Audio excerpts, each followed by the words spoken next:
Connected.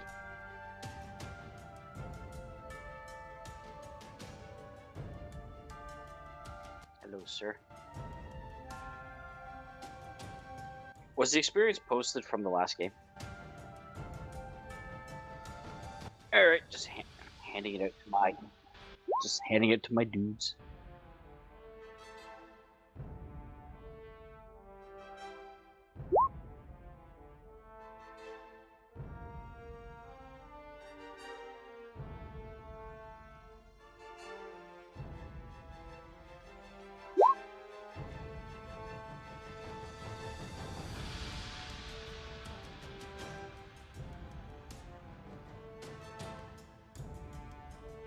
Have a weird little groove going on where Garanu and DeBella actually have the exact same experience. Asarus entered channel.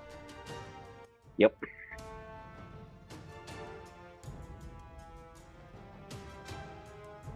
Hello. Zuth Howdy. leveled off of the last adventure by like 13 experience.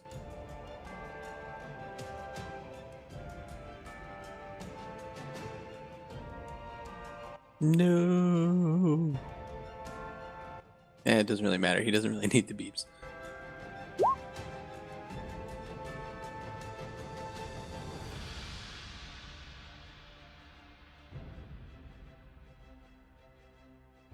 Pretty much.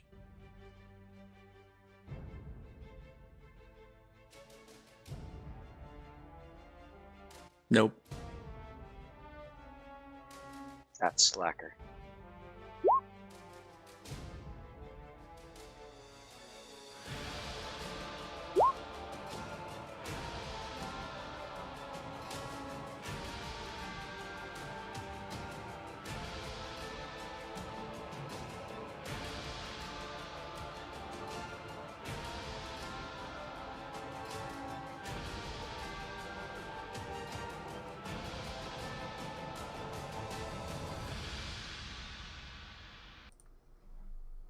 Might as well just put it up to this.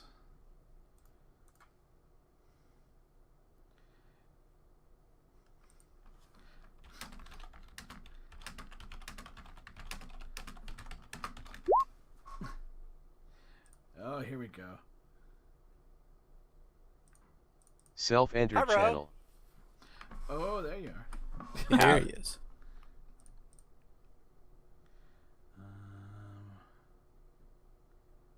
31st, I guess.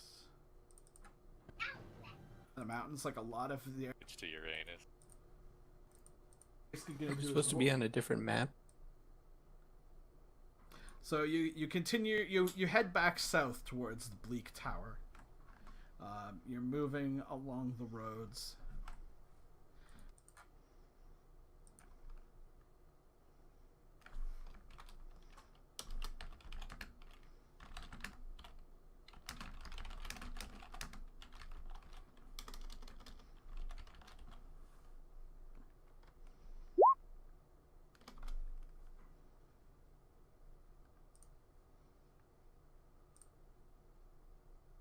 With this orc in tow and Siljanus.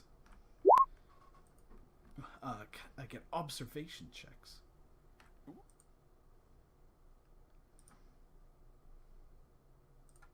Well, apparently I said that you were heading to the tower and no one corrected me. Oh, all right. Well, I don't know. I might have been distracted at that point. I mean, because we ended up with all of these letters, right? I feel like we should have probably delivered them, and I didn't think that Kobar place was particularly out of our way. If you wanted to be going to the Kobar instead, I suppose you could do that. Yeah, I think that might be a good idea. Plus, Honestly, we buried those people and we need to tell them about the dead and whatnot. Yeah, I think that Zuth would have kind of insisted that we go there. It's true. And we tend to humor him on these pointless things, so... Godless heathens. Alright, it doesn't really make a big difference. It just means you were heading north instead of south when you got ambushed.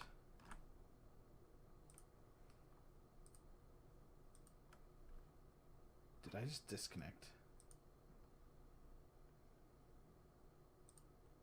Maybe this is just a bend in the trail before it curves backward.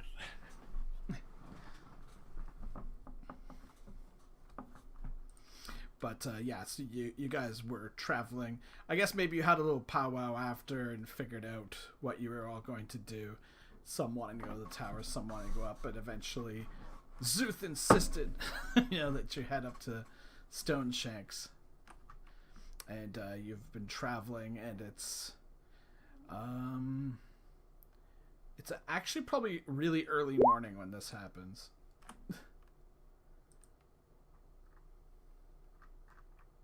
So if we recall, someone noticed that there was orcs basically behind the trees with bows, and they looked like they were about to fire, and someone called out an ambush. And as is the standard, the stout dwarf is the first to react. Yar. That's amazing. So Glarth can see orcs surrounding you with bows pulled back. It's gonna let out a hue and a cry. Okay, so that lowers everybody by 2. That includes Two- the orcs, though, right? Yes, to a minimum of 3. Good for Zuth, because he's not moving at any point in this fight. You could just shake him.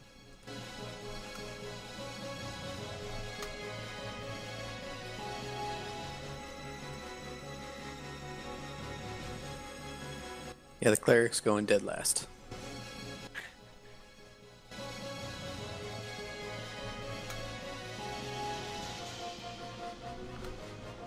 Did someone adjust Valencia?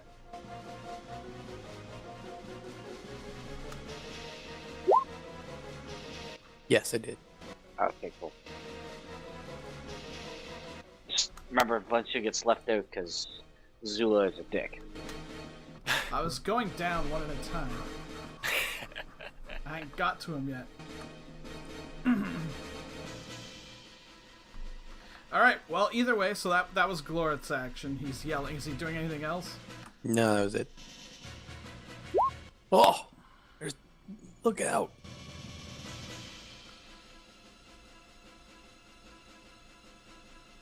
It's Glorith's action again.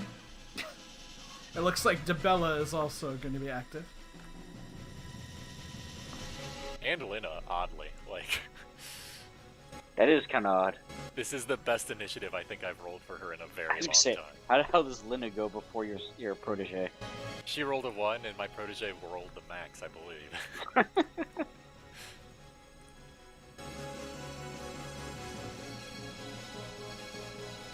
Also, you can see further down the path, a large orcish war dog bursts out of the bushes.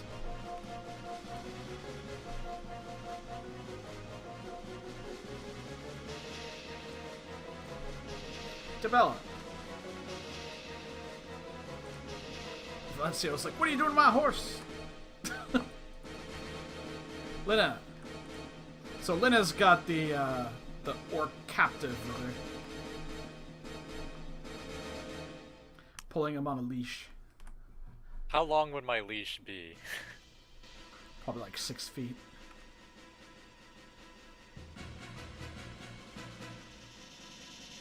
Yeah. Can I, rather than moving, maybe pass the reins to Ada?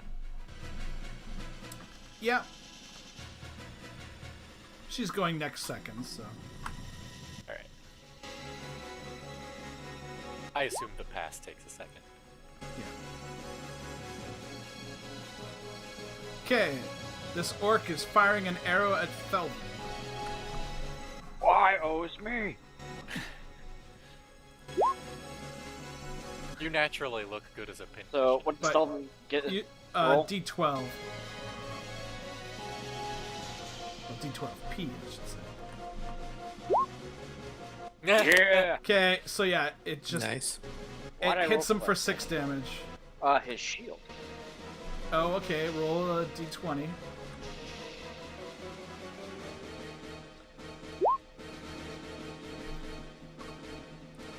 I believe that means the shield is hit. I believe so. That'll scare the shit out of you. Yeah, no kidding. Not paying any attention, all of a sudden. Clang. Yeah, 11 when not actively behind cover. Though, what-handedness is Thelvin? Oh, good point. I believe is- he's right. Let me look.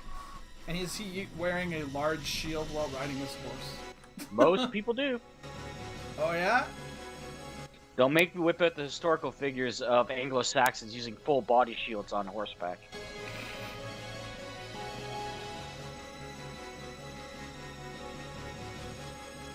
Elvin is right-handed. So wouldn't that mean the shield would be on his left side? Yeah, well, you know. That's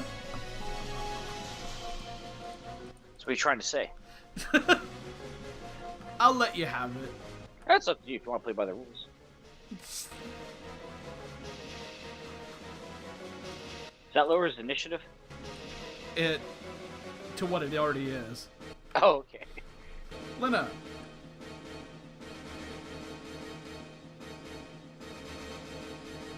Nick?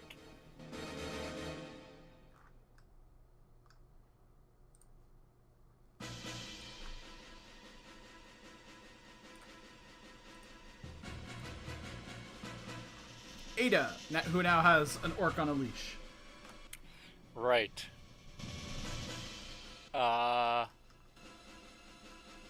Smack Zooth. Or... should I Youth smack? would go down to 7. Yeah, if I wake you up, are you willing to keep the captive? I will protect him because he's helpless. Sure. Okay. I'll smack Zooth.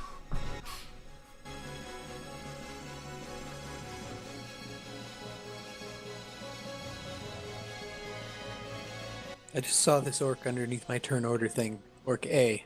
Should Glorith go after him? Yeah, he can move towards him. I was asking Sylvius and other guy. Wait, what? Yeah, actually. Sorry, I was just looking at rules. Oh god. Should Glorith go after A? Or go after C? Go take out A. I would hit A. Are you actually going to hit A? Eventually. Me? Honestly, Lena's probably gonna run in there and take a halberd stab at him. But if we can kill A, then it opens her up to do more spellcasting. That's what I was thinking. Debella.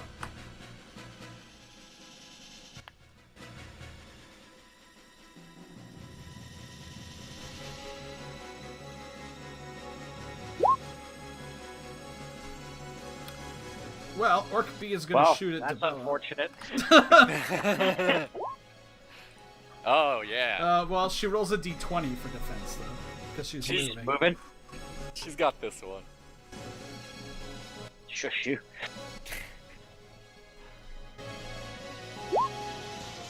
Okay, yeah, so the shot misses, and he drops his bow and is gonna start picking up his sword. Glorith.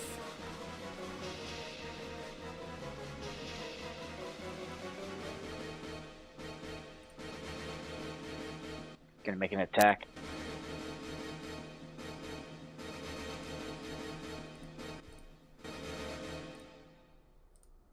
Just you wait till the gents on horseback get going.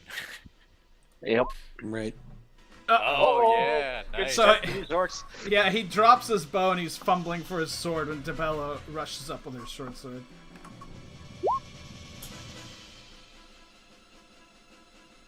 Not bad. Yep, that's respectable damage.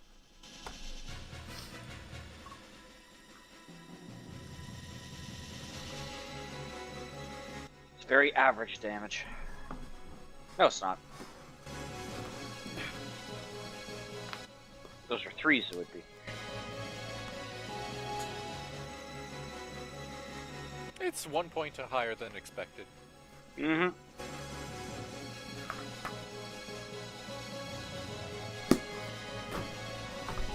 No threshold of pain by any chance? No. Alright. A's gonna take a point blank shot with his bow at Glorith. I was actually asked, how did B fuck up? Like, he critically failed, right? Well, it's a defense fuck up, not a. Do I get to attack you next turn? Yeah, you get to attack again next second. Woo!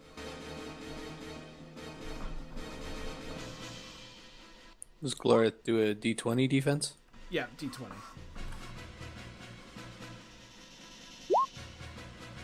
Well, alright. Sadly, it hits you.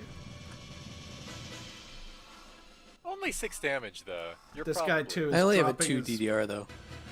Oh, yeah. We need to get you some better armor. Yeah, he's wearing padded. Man, putting you in plate mail, you just stand there for the whole fight. Lena! Moving 1.25 feet a second. Yeah. So can this be a charge?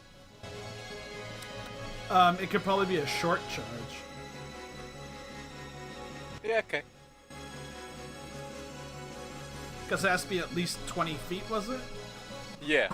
She started moving the second before.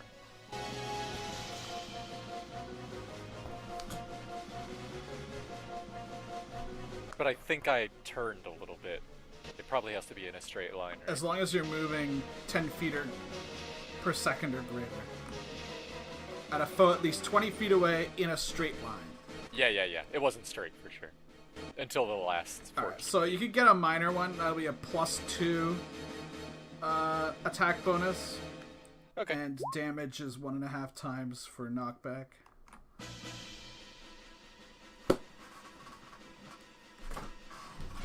Oh, I see the little note there. It's more for me to remember than anything else. So with the Duh. +2, that's 16. Yeah. Alright. Not quite. Actually, wait a minute. When does orc shoot? Second 5, I believe. Yeah, actually, so you did hit. Oh, Because okay. he's still stowing his bow, he doesn't have his weapon in his hand. So he's got the -4. Okay. Oh! There we go.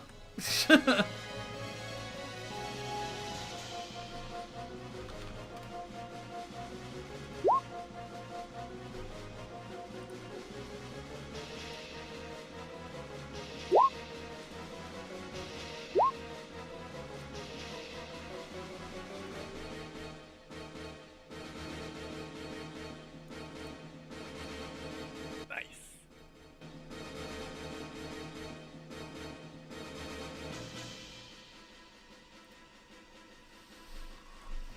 So he failed that by 12, so that's 60.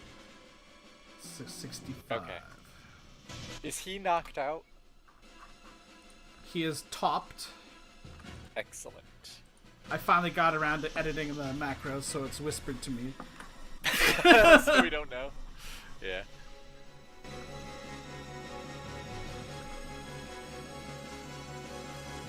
Another large orcish war dog comes out of this building down to the south.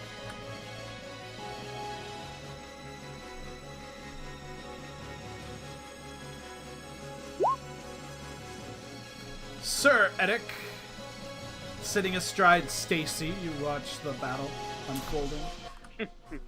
Well, no, now Stacy will be at a trot.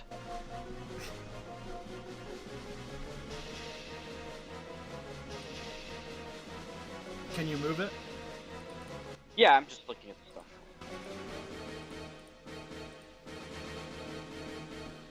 Yep, now I gotta start looking into this mounted combat bullshit again.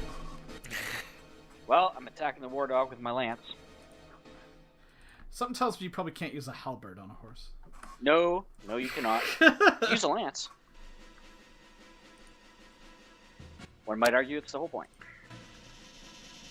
No, I'm talking about Garanu. Ah, no. That's a good point. He'd probably have to dismount. Yeah, he's going to. He's just, you know, he's mobilized infantry, not cavalry. No. Would Thelvin want to fight from horseback? Yes. Does he Yeah, have like yes, he would. cavalry weaponry? No, he does not. Ah. But you still get a bonus to hit, no matter what weapon you're wielding. Just from Nice. height. As long as you Nice. can ride. Yep.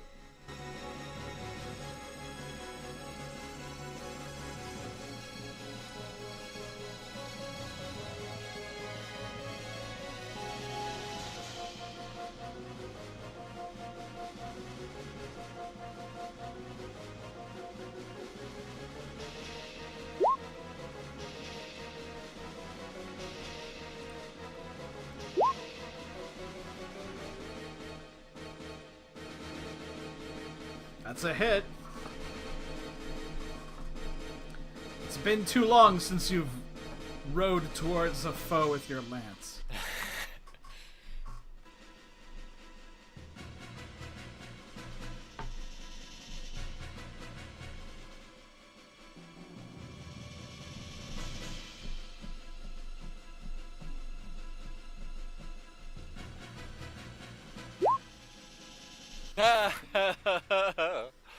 Oh, yeah, good gracious.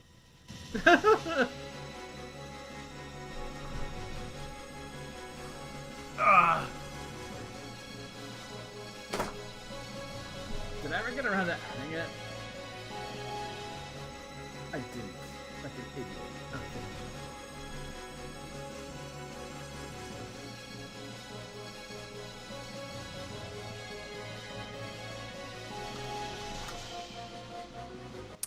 Guessing that war dog is having a bad day.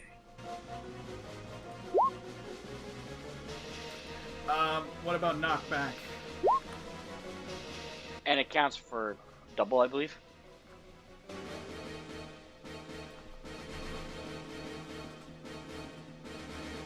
Oh, no, never mind. I'm not fast enough to count for that.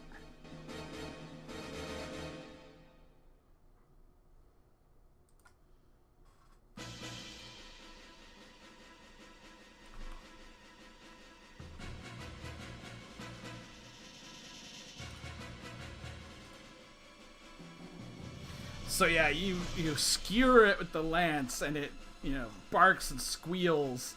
It's like a horrible mixture of a dog and a pig noise, and scrambles off to the left. But it is still up, and it's got like bloody foam coming out of its mouth. Thelvin.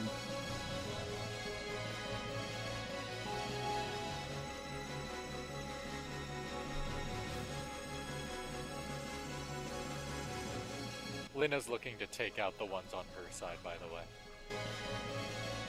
Like, in what way? Magically, or are you just gonna be running Yeah. around like a dick? Yeah, magically. I needed to get the one close to me out of the way before I opened up.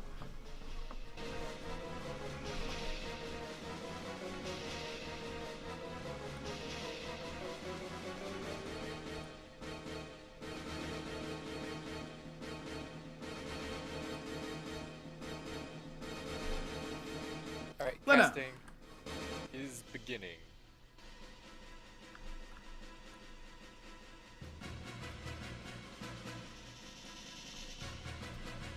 All right, Debella, that was a pretty busy second. But the orc that kind of opened himself up to you, you're ready to give him some stabbing. He opened himself up to me? Well, he fumbled and you got a free attack this second, remember? Yeah, I do remember. I just saying, like, maybe he's come to terms and he wants to reconcile.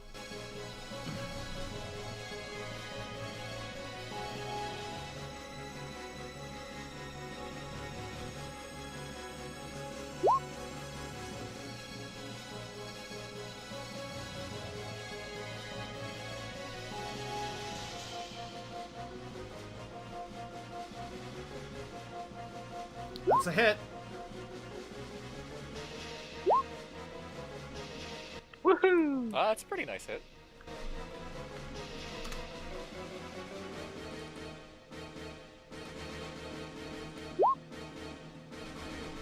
Still up though. Glorith. Oh, by the way, I forgot to mention, lances reduce DR by 2. I don't know if that makes a difference. Marginally. Did that guy get topped? Yeah. Yep. All right, well, he's going to move on. He's crying in the ditch. My orc is not tough. Nope. Oh.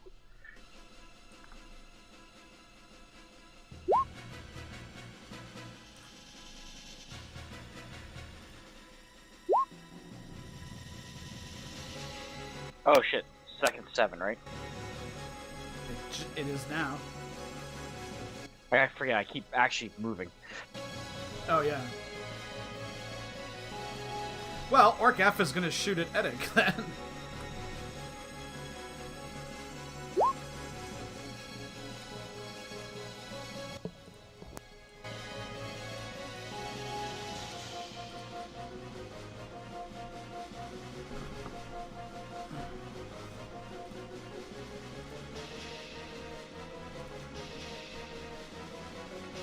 That's just a d20 roll again, right?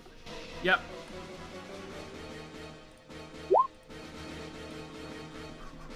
So that hits you for 9 damage, except... Well, no, you don't have a shield. Yes, I do. Do you? Lance is a one-handed weapon, sir. What? Ah.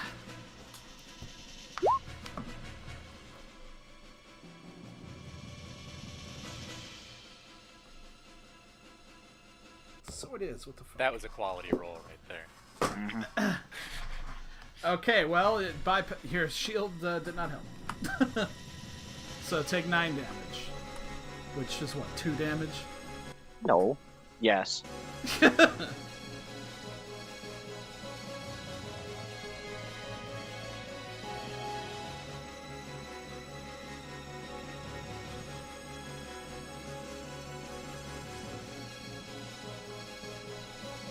Oh, I guess E will do the same thing. It's all the Eddic love. Well, okay. He didn't really pull the bow string back far enough. He just misses. Well, yeah. No. You have a large shield, right? Indeed. So it twangs into your shield. Oh no. Ada. Alright. Passing the leash off to Zuth here. Too far away, man. Yank it closer.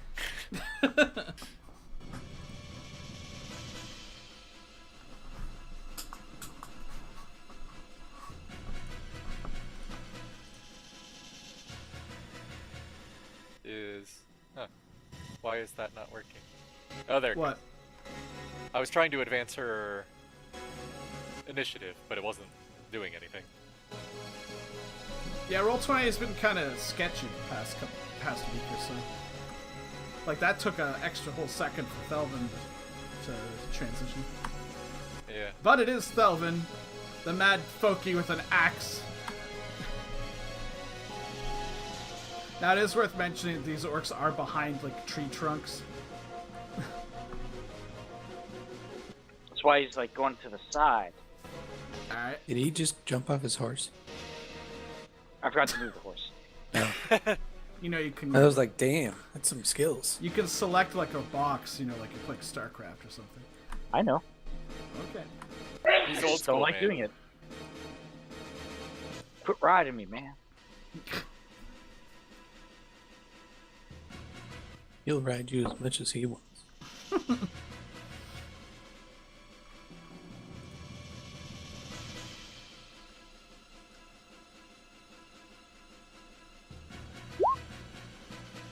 Oh yeah. Always the crits. My god. Wow, nice.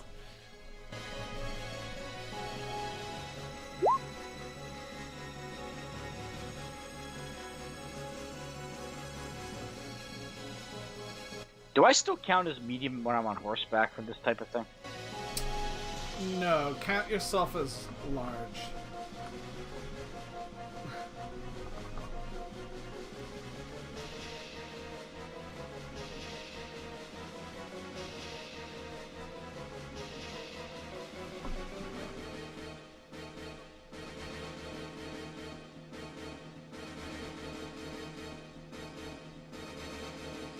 I take it their DR is 2. 3. Okay. Ye old orc has a DR of 3. Yeah! Oh, wow! Wow. Nice. Did not even know that was something that could happen. We pretty much never see that. The instant.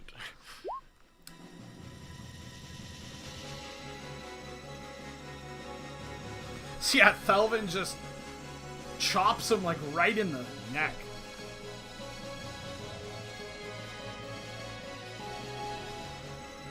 Blood just sprays all over the tree. And the orc goes flying and lands in a heap. Glorith!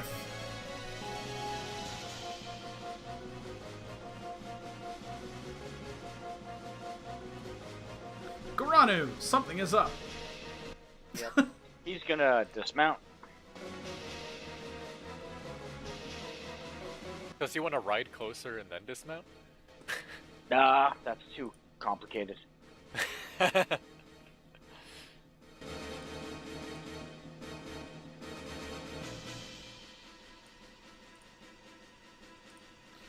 The Orchid War Dog is going to attack the horse. Okay, how does that work? Whoa!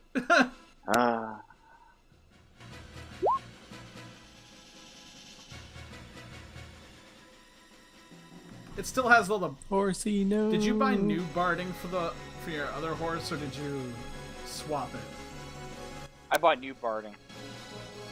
Better barding is on Edic's horse.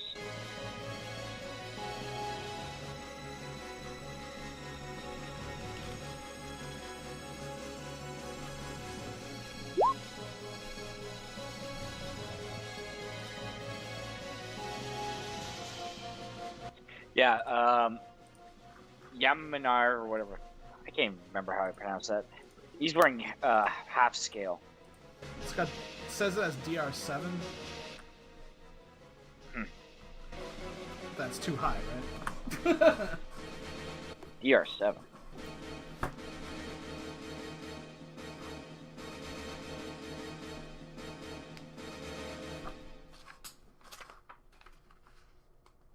Now she has a DR2. Just being him. I don't know, it doesn't actually list what the DR of the damn bardings are. I just pay for them. I assume you have the rules. Plate barding gives DR7. Yeah, none of my animals are wearing full plate barding. That shit's expensive.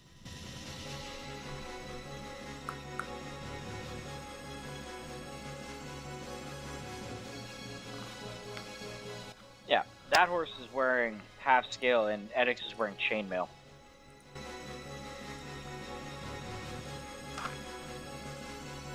And Granus is just naked.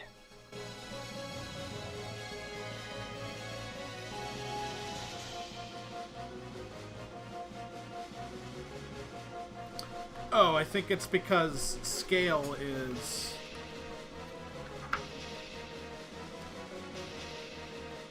Okay, Scale's scale is- DR5, and but then plus then 2 being a it's damn got horse. a +2, yeah.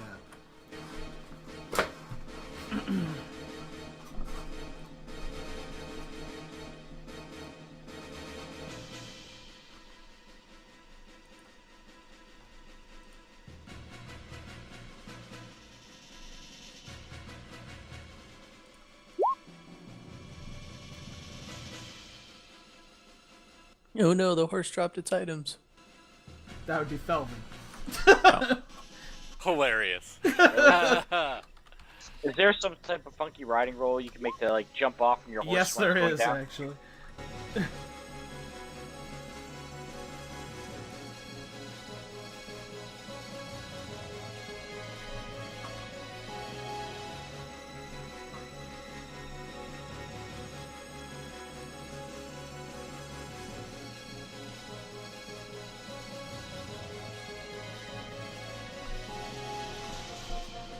So that's 19.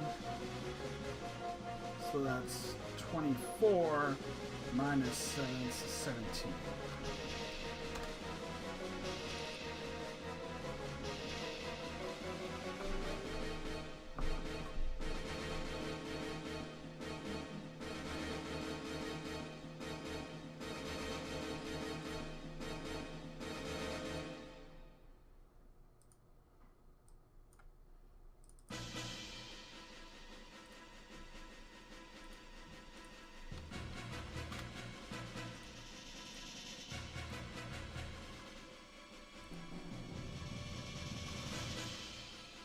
Hold on, I accidentally took the hit points off Thelvin, I think. That's appropriate. Thelvin's the whipping boy.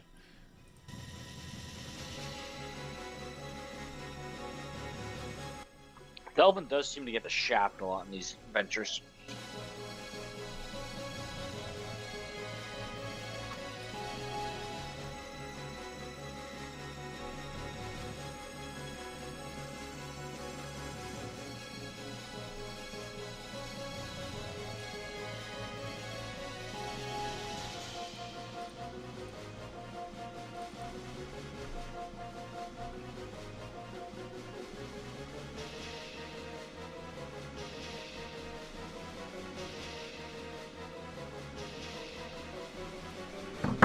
Wow.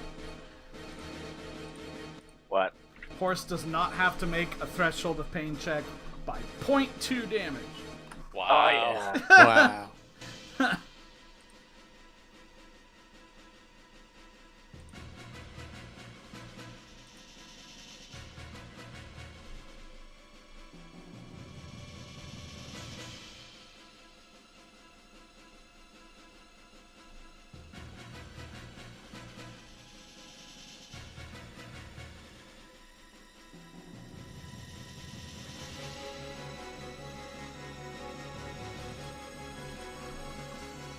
And yeah, have Thelvin make a riding check.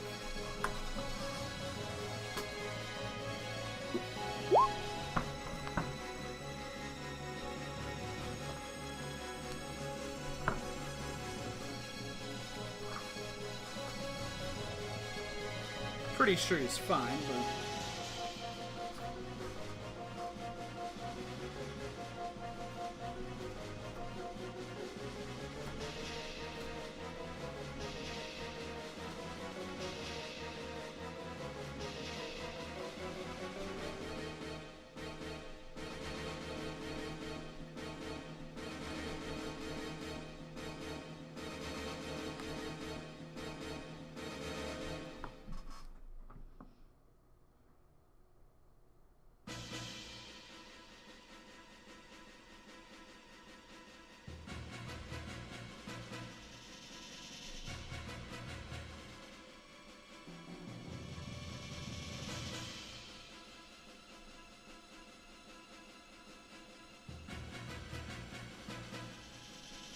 Let me check the writing skill, because that was in 4th edition. I don't see any mention of it in the writing rules. Really? For dismounting?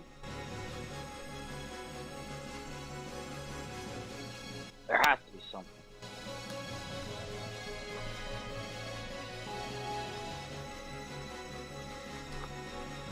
Well, basically, Thelvin falls off and takes D4P damage.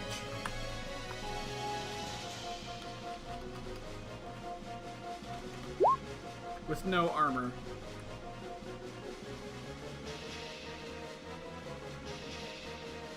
Less it's padding. I mean, technically it says with no damage reduction for armor. Ah. And... Alright, I'm gonna say because you made the riding check, we don't have to worry about this. If the damage does penetration, that means your leg has been trapped under the mount. The horse didn't fall. Yeah, that's true. It'll be stuck in a saddle, you know, get a stirrup or something.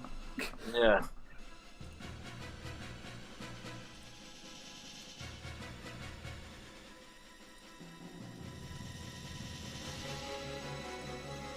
Okay, so Orc D is dead.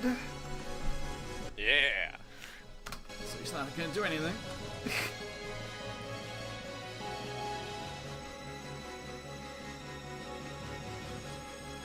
Well, probably try the same. Actually, you actually stabbed this. Or not this one, it's the other one. It's Yeah, actually sure. going to attack Eddic. No.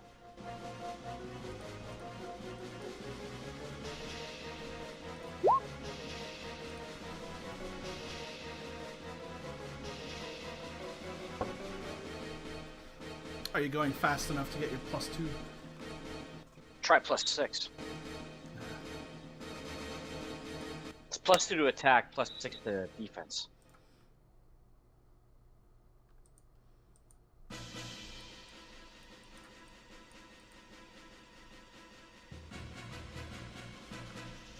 Yeah, should have used Hellhounds after all.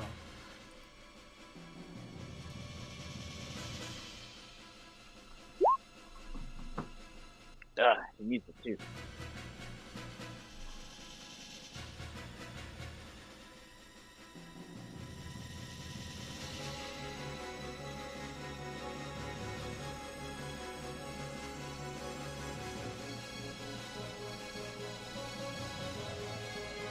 Okay, it actually gets through your shield, but it only does 2 damage, so your armor completely negates it. Alright. Eddic is dropping his lance and switching to his cavalry saber. What's the reach on that? Cavalry saber? Yeah. 20 feet. Saber? That's quite the saber. 3 Alright. feet. Alright, so Zuth, you're standing there with this orc, you know, on a leash. As you do. I'm not sure there's really much Zuth can do besides cheer everybody on. Oh, all reach on horseback is improved by 2 feet. So the saber's 5 feet.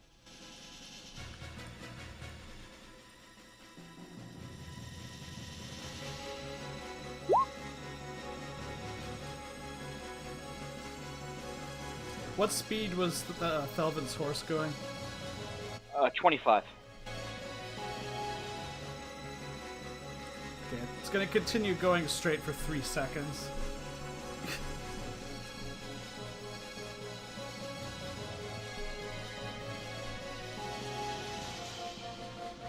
Eddic's actually holding up his horse. How quickly can you stop?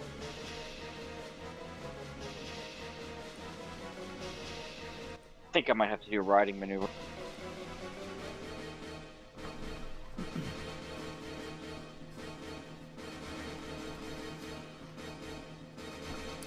I assume Zuth is just passing again. Yeah, I'm just gonna E out him like 10.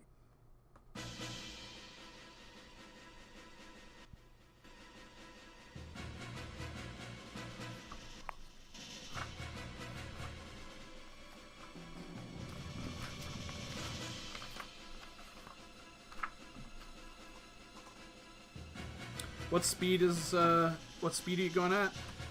I was going at a trot. So you can turn 60 degrees or 90 degrees with a average riding check. Yeah, but let's just do a halt.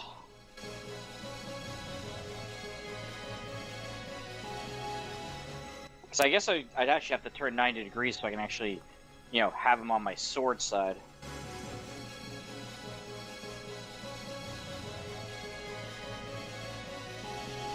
You're trotting, so you could stop after 1 second and 5 feet of movement. Cool. That's what I'm doing this turn. Can I also do a roll to turn him 90? Yeah, it's an average roll.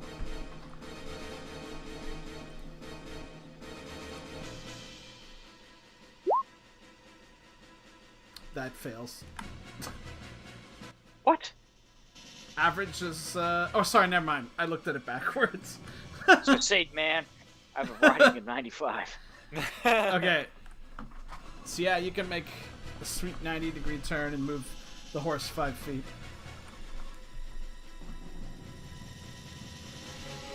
It's like Battlefleet Gothic. Yep. Garanu.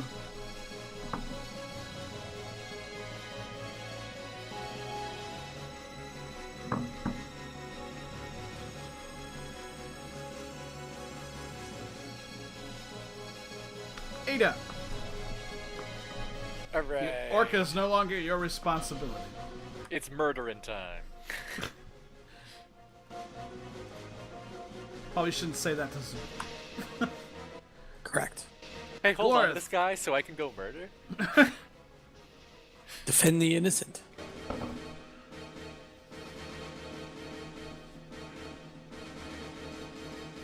What's his dwarfiness doing?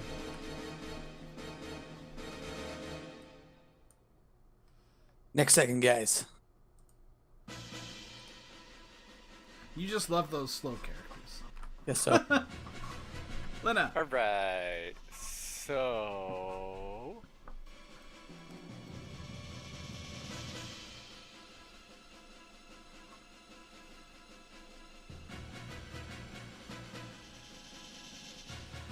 Alright. We're amping a bit because why not, right? So C takes 20 damage. And E takes 14. The dog takes 7. 44p, and I got 7. Where? It's attack.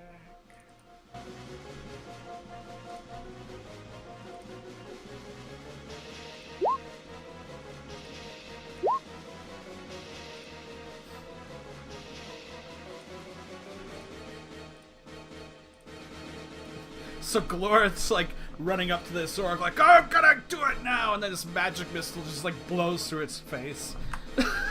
And it falls down screaming, like leaning up against the tree. And so does the next orc in line. Yeah. So everything you guys have told Glorith to do thus far has been worthless. Go for A. A is tops. Alright, Yeah. going for C. C is tops. But he got Elvish him attacking mischief. on A. No, he didn't. The orcish war dog is attacking Felvin. Maybe go for the orcish How war did he dog? get an attack again? He attacked last second. Did he? Yeah, horse getting mauled. Oh, that's right. Must have hit the wrong button.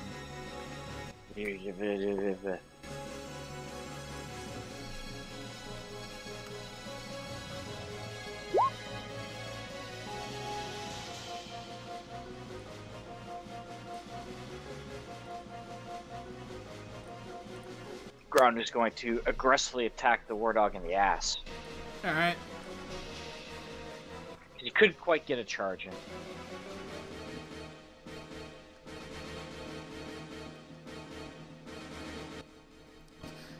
Sorry, I'm still just laughing at the picture of this dwarf like running constantly. They just keep dying before you can get there. Well, the funny thing is like A was even just a weapon attack. Yeah. The magic missile kind of makes sense to me.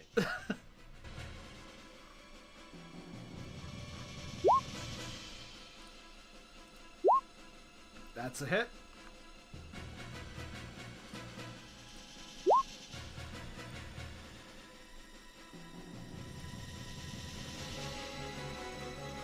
Sorry, was that actually an aggressive attack, or did I hallucinate that part? No, you did not hallucinate it. It was. Okay.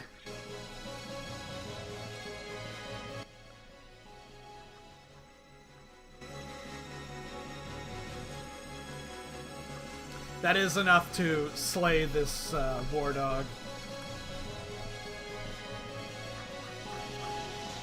Woohoo! Nice. And technically exactly enough damage to do knockback. Ada.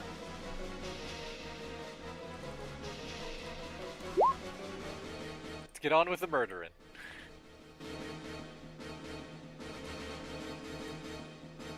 Glorth. Now he doesn't even know what to do. Get the dog! Thought the dog just got topped. The other one got killed.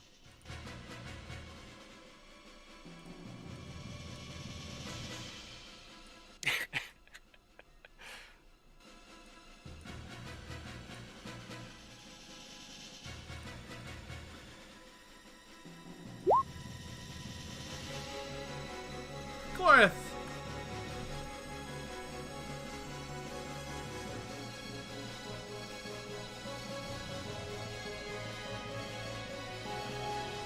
Janice is like, ooh, something's going on here.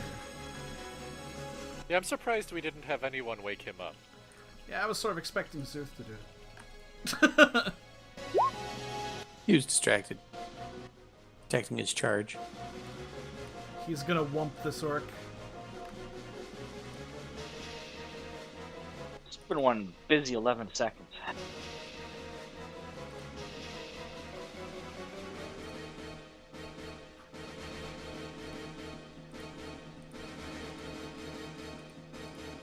What the hell?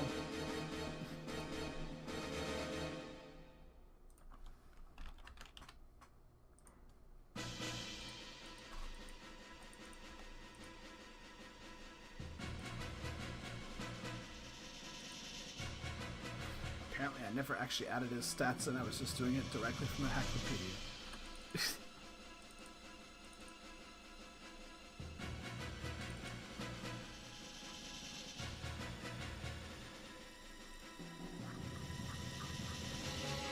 Oh yeah.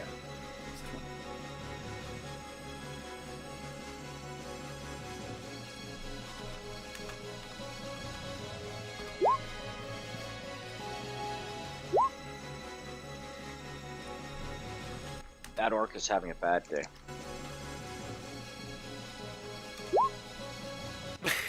There you go. Whoa. How many hit points did that orc have left? 7. Not 38 is my guess.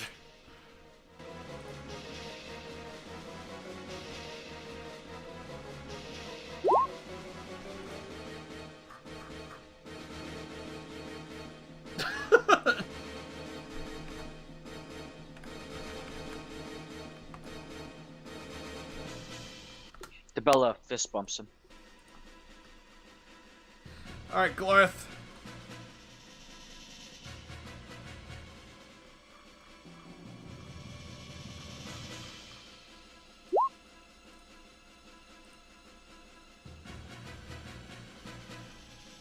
Glorth again. Oh, oh yeah, you stopped, right? Edic? Yeah. Ada. The moving Murdering everyone is else, up. though.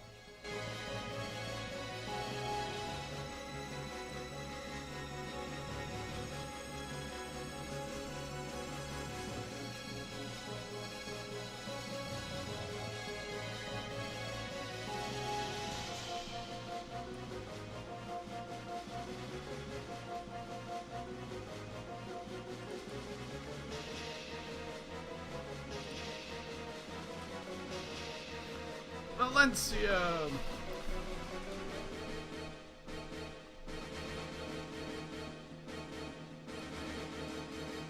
He'll take a moment to dismount.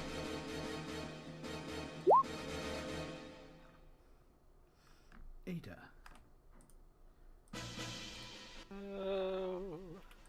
Just running.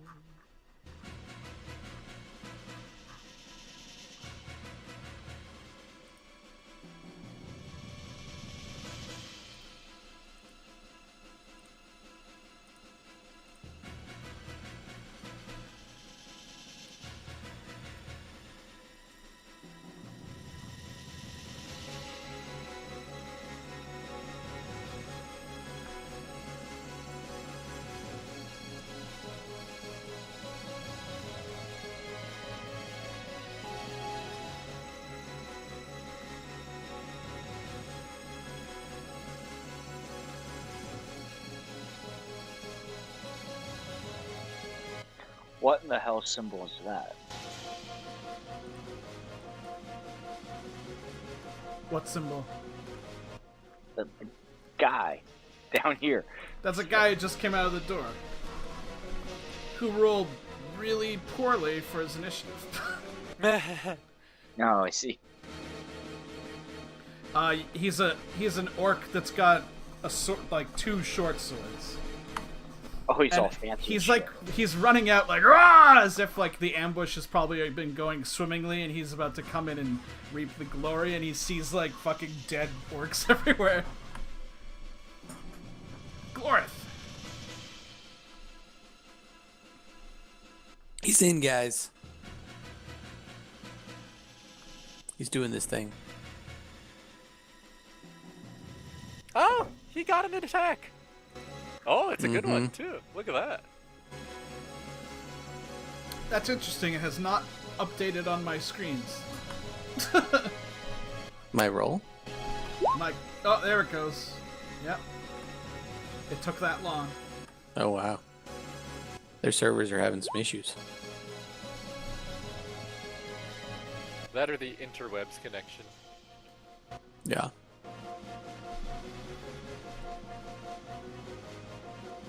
That is a hit. Shit.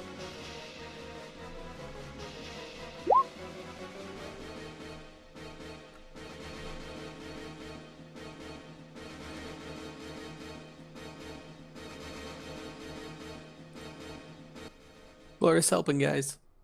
I mean, Good team. it's not an insignificant amount of damage. Yep. Not enough for threshold pain though. He like cracks it in the side of the leg with his hammer. Debella, the orc that you were fighting has been smushed.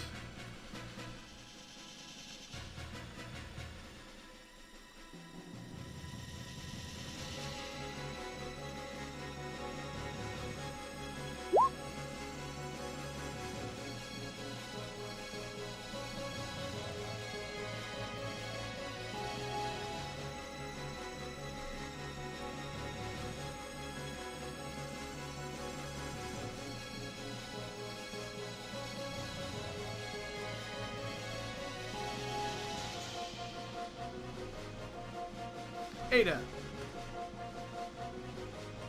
Let the murdering commence.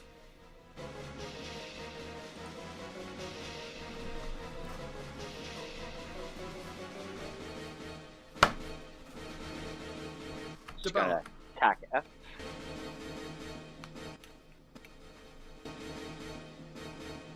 I assume F is still up, right? Like, is Yeah. F even? Has he even got? Oh, he shot at it. Just trying to remember what F did. Oh, I think he probably should have dropped his bow. He was still going off of bow initiative. Oh, okay.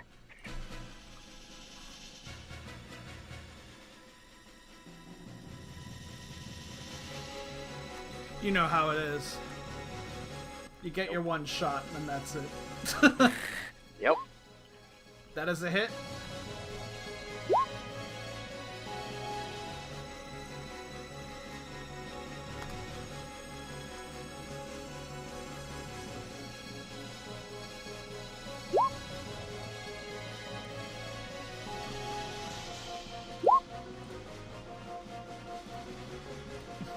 So yeah, that he's in enough pain that he stops. Oh, that topped him. Yeah. All right. Well, Debella is then going to throat slitting mode next second. I feel like she's a little late to the party. Eh.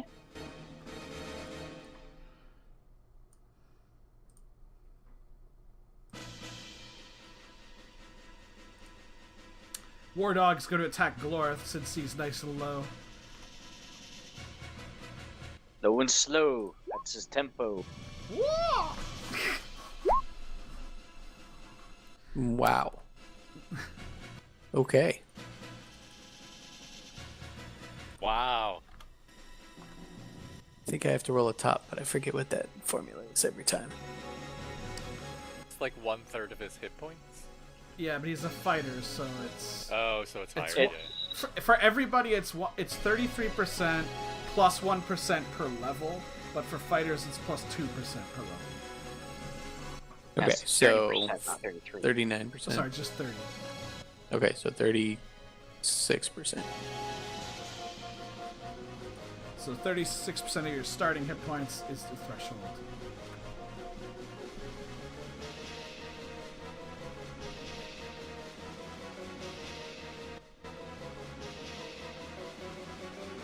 Yep. Need to roll a TOP. Alright, so that's a d20. You want to roll equal to or under half your constitution. Dwarves get anything cool for Threshold of Pain? They tend to have high constitution. Ah. Well, Yep. roll another d20, because you might be in a coma. I thought it was a D6 when it penetrated. No, like, okay, the actual number doesn't matter. It's a second d20 now. Okay, so Glorith is actually knocked unconscious. True that.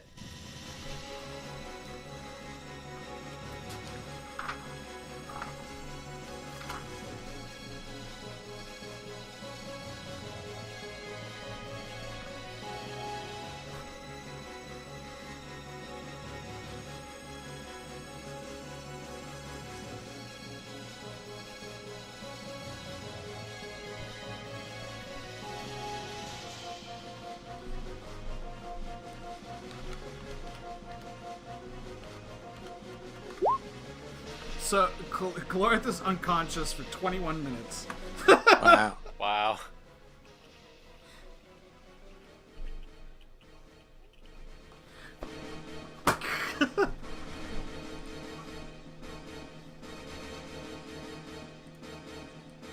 Let's see, did Valencio memorize that? Carano did. Alright, well, yeah, Valencio has alleviate trauma as well, so whoever. Yeah, Carano's gonna get in there and do that action. Eddic! He's going to attack said war dog with his brand new cavalry saber. It's like, I've barely used this. Yep. Still has its price tag attached. And he rolls like shit.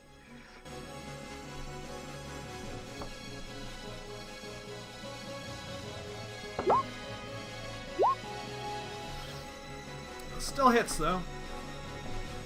Being up high on the horsey horse helps.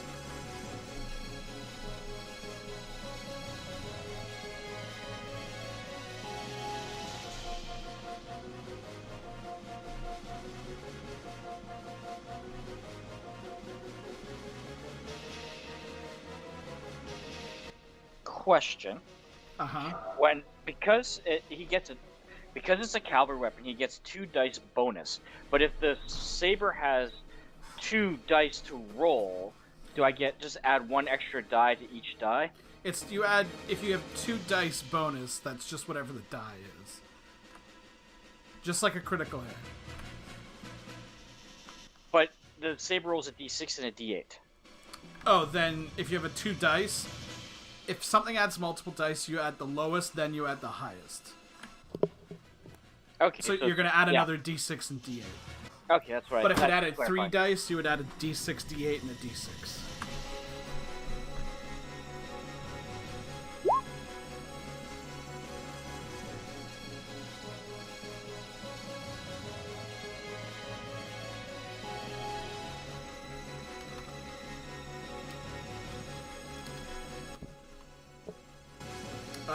Does it do anything to DR? I don't think so. I doubt it. Let me...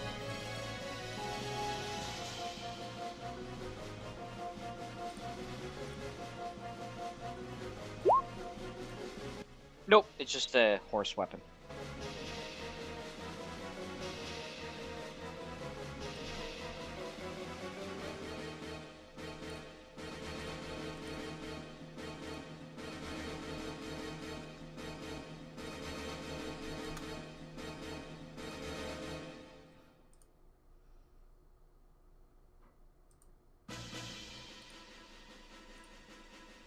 Grana's gonna start casting Alleviate Trauma. How long does that take?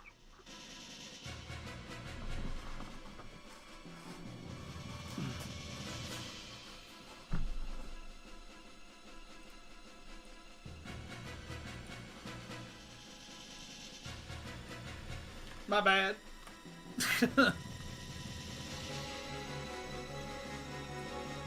Cool, 3 seconds.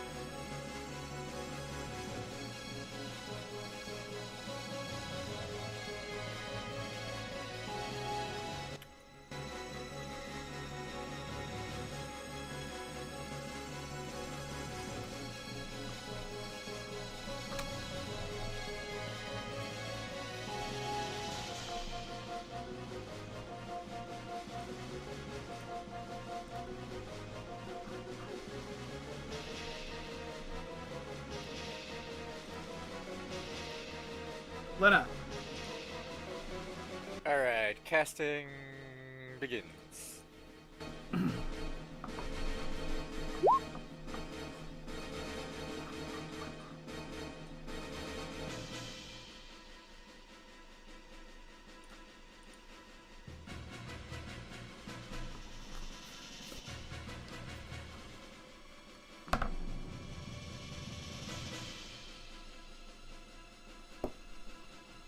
What's the funky dude down here? That funky. is an orc with a large flail. Alright. It's these specialized orcs.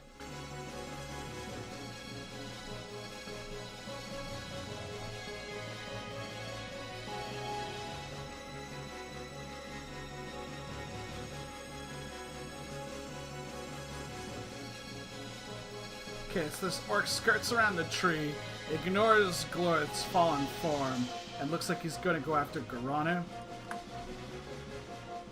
Alright, so what does Garanu get to do while he's casting? Like, what's up with cleric spells? It's not as bad as mage spells. No.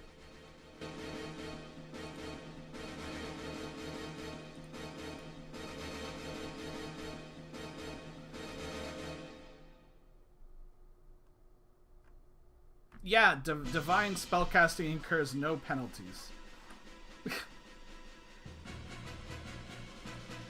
Just you don't get to use... Like, you're in the middle of casting a spell, so you can't use any specialization from weapons or anything. Well, that's just not nice. It's like all he has. Like, in theory, your polearm is probably, like, in the ground or something right now. Yeah, Assuming probably it's laying on got... the ground. Assuming it has actual somatic components. It does.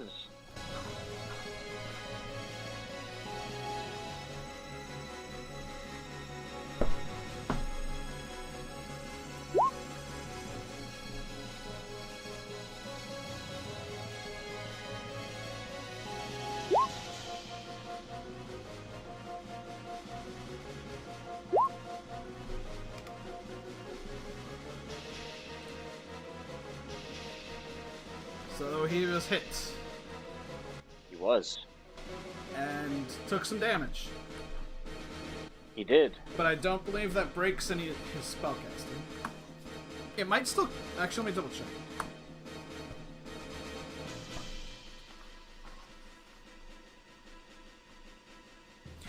Yeah, I mean, it sort of disrupts it, but it just means you have to start casting over again. Fuck's sakes. Alright. So I mean, you didn't lose the spell. Like, it's not gone until you finish casting it. Unlike a mage where they still spend the spell points.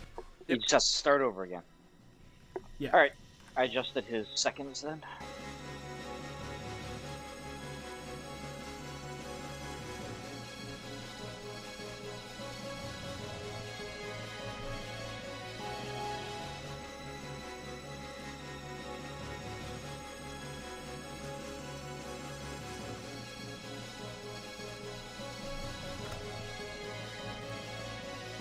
Delvin!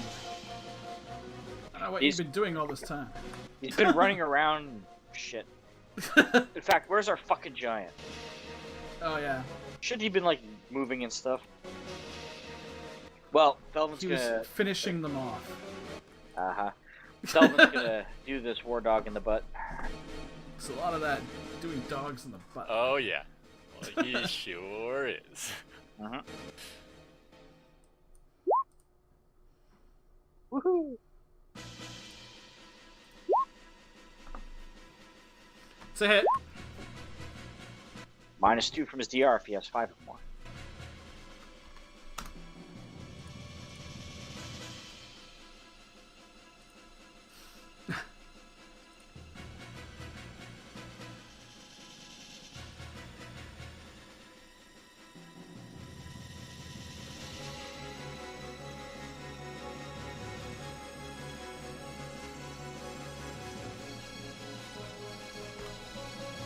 This orc recovers from his threshold of pain. Does he? He rubbed some dirt in it, got over it. Yeah.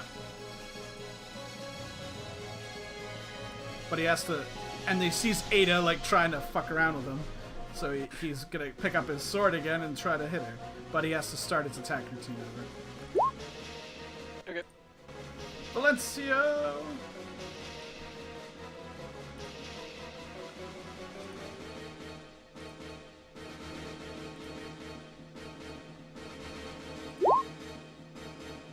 Ah, Big V.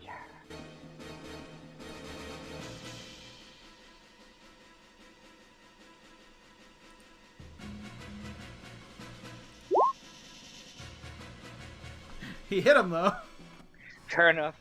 Poor Uthlar. That's the type of damage I like to see from Valencia.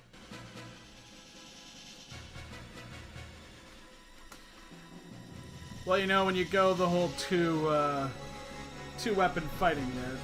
So when he stood up last second, could Ada just attack him for free then?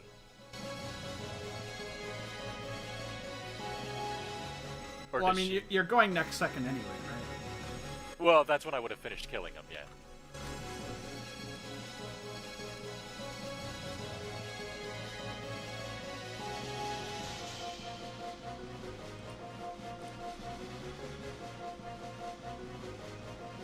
Sure, go for it. Yay!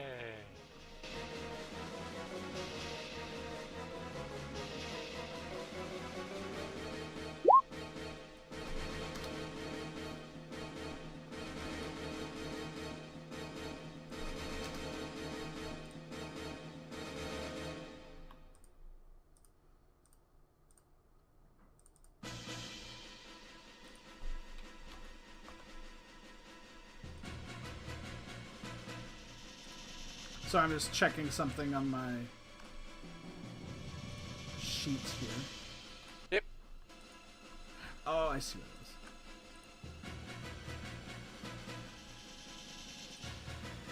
And how much damage did that do? 9, so 5, so 6. God damn it! Fine.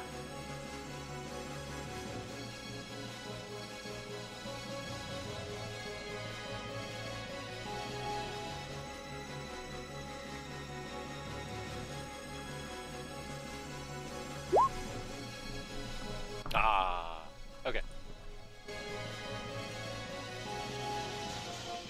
Lena! Alright. Spell goes off.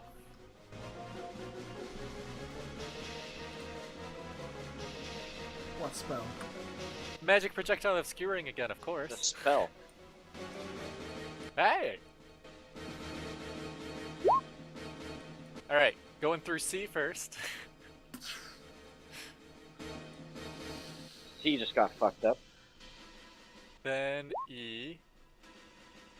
Then the funky guy. Ooh, 22. Then Glorth. Then the war dog. Hey now. That war dog, it every time I've rolled Yeah. 44p against him, 7 damage. Every time. You mean Yeah, once? it's happened Once. twice. No, twice.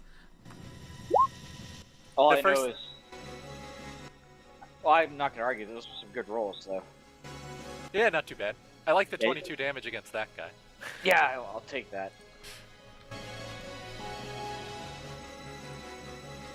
I also enjoy that I bothered to send it through E as well, And he's still who is not already dead. threshold of pain.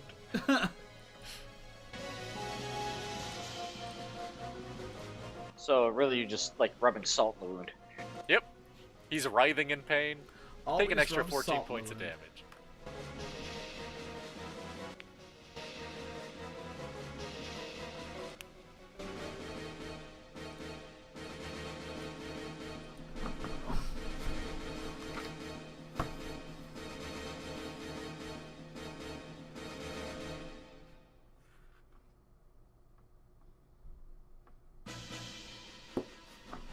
I was really hoping we would threshold the two-handed weapon guy. So the orc down here pulls out like a bone from a satchel and starts waving it and pointing it towards Edic. Why do I always get the bone? 'Cause you sure like the bone. What's that song? I don't know. Just something you sing It's yourself called, to sleep with every night. Yep.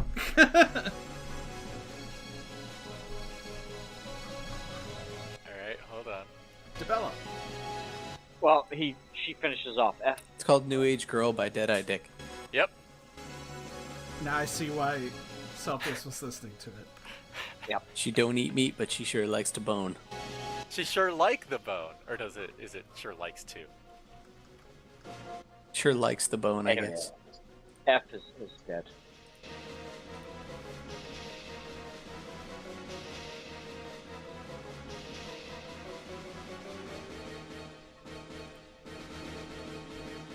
Zuth, you've been, I mean, I guess you could also look after the horses. There you go.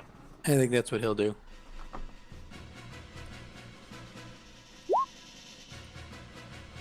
Alright, so Garanu is casting Alleviate Fatigue. You mean trauma? Oh, yes, sorry. Alleviate Trauma. Fatigue would be kind of useless right now. Hey, Glorth is fine. Ta-da! So does he still get to attack when he was supposed to attack next?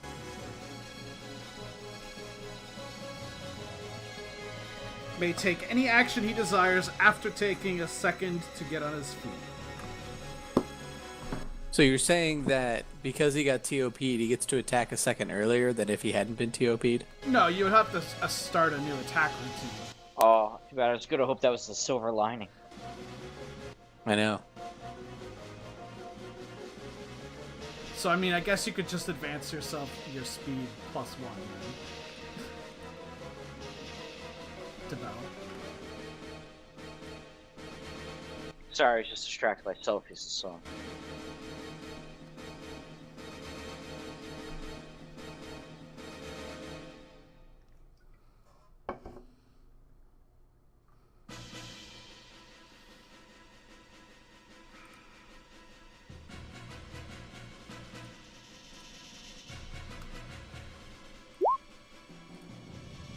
Ada.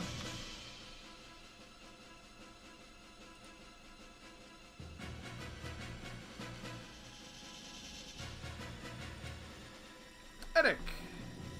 Well, he's gonna try this war dog again.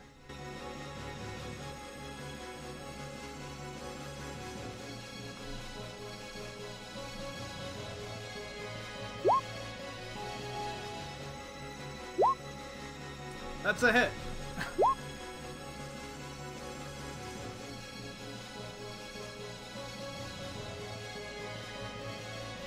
That is enough to slay the war dog.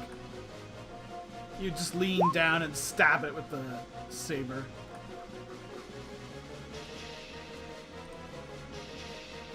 Alright, I have to say, this song isn't as terrible as I remembered, but it's definitely not good. Very it's early awesome. 90s. It is. It's definitely early 90s. Did you say you think it's awesome? It's pretty awesome. I just like the way they say, she sure like the bone. Ah, the bellow 1 second short before slamming into him. So the orc finishes casting his spell. He's casting Alter Emotion Frighten on Edic.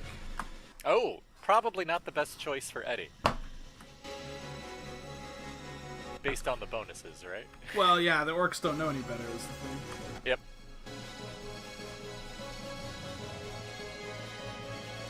Now, technically speaking, Edic gives other people bonuses against fear, I believe. Yes. As does Zuth, but Zuth is too Yep. far away. Damn you, Zoo. So it's a mental saving throw.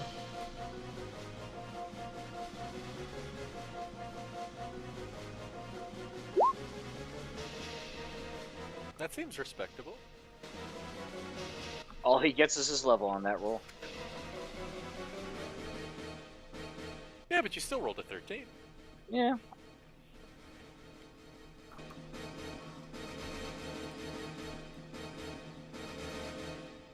What level is this guy? He's only level 3.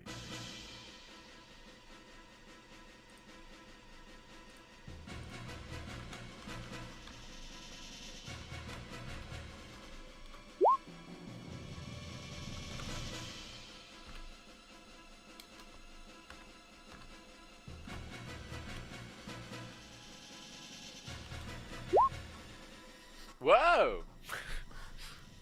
I would like to submit to the court that every single time I fucking have to make a saving throw, they always critical success. I was like, the only way that you could fail is if he rolls a 20.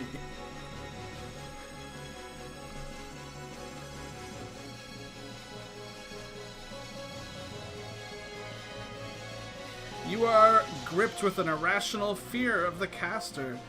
You must flee from the evangelist's presence for the duration of the spell. That'll kick you right in the nightly vows. Yep.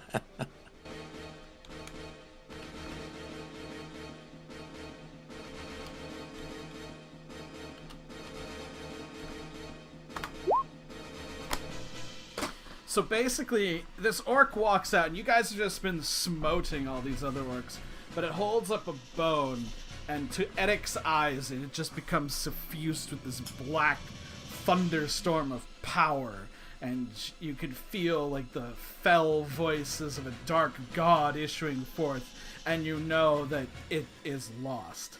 So you have to retreat for 5 minutes. Wow. You know, that's gonna be one hell of a retreat on horseback. Yeah. We're not going to see Edic for a while. So you guys are fighting, and the battle's almost done as far as you're concerned. It's just mop-up work, and then Edic is just like, we must flee! And, like, gallops away.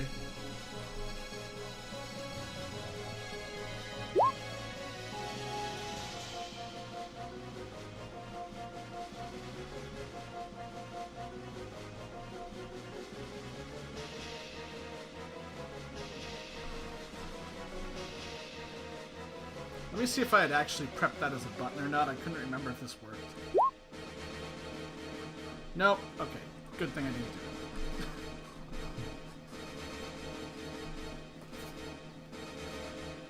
it. You know, ironically, I did that on the assumption it wasn't going to work.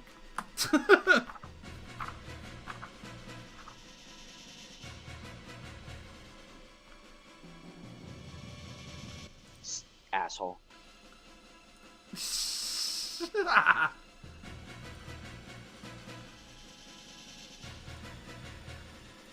Oh wait, what am I doing?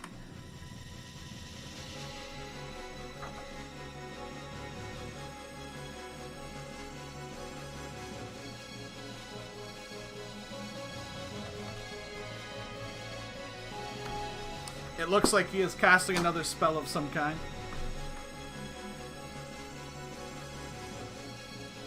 Alright. Is it time to thief him? It's time for the second attack against Garanu.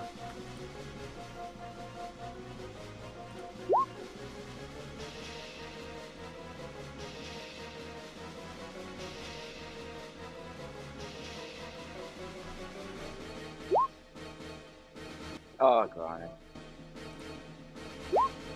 It is not Garanu's day, that's for sure. What? Only 9 damage, though. 7 damage. Ooh. Although I think Glorith is getting it worse this time.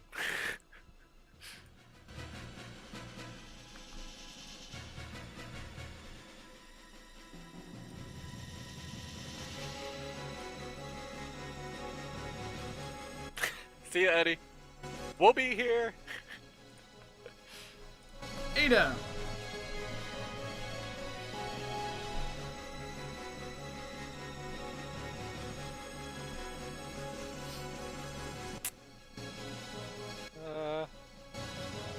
Is there any way that I can sneak into position behind this guy?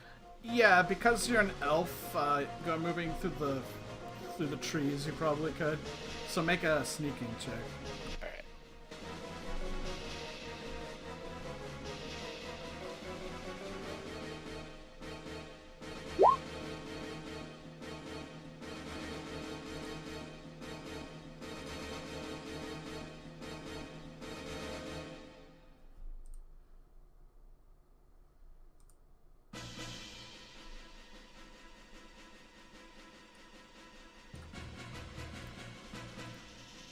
Debella. And that's a charge. She's had enough time to run into that. Okay. He looks like he is spell casting.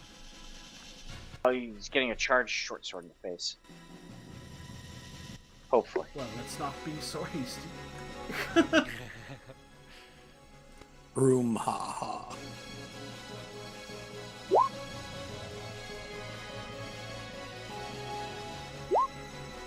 That's a hit. Double damage for knockback.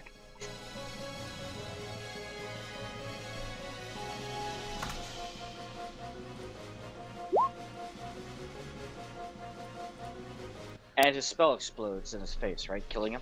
It doesn't explode, it just he has to restart.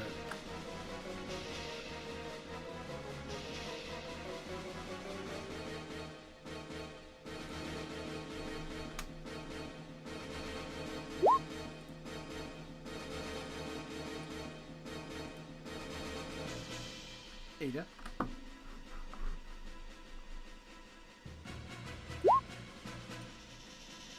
Ada. Backstab him. Alright.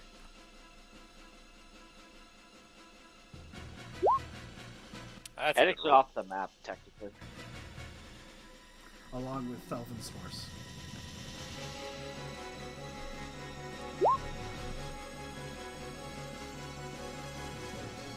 Well, you hit. Yay! That was not the greatest roll I've ever had. How much DR do you ignore? Just one. Answers all of it.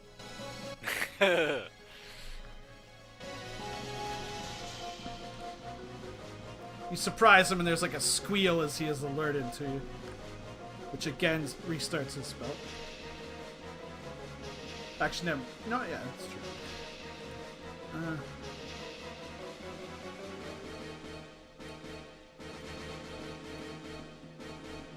Glorith! Up from the ground. Is the dog still up, or is there? The dog is dead, but there's this orc with 2 short swords fucking Yeah. laying into Garanu. Gonna get him. Gotta redeem myself.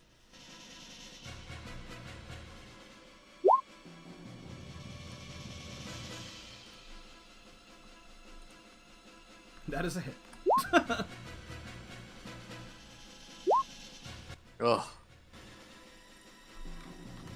Is that minimum? Yeah, that's nearly minimum. just about, yeah.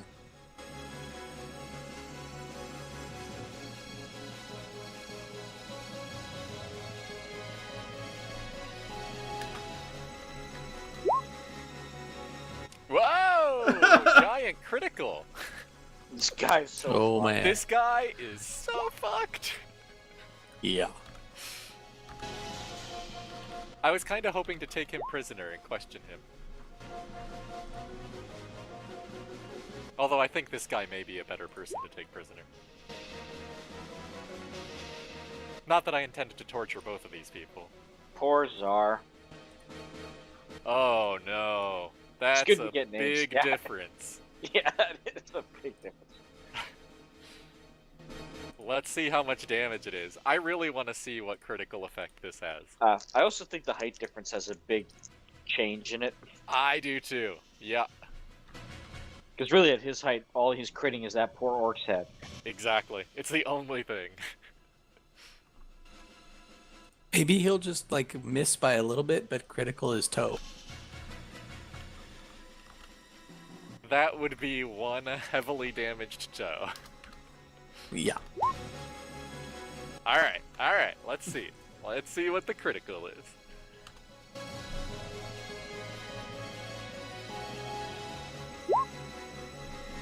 Arm lopped off. No more spellcasting for him. And 4 extra damage dice. Whoa! That was terrible.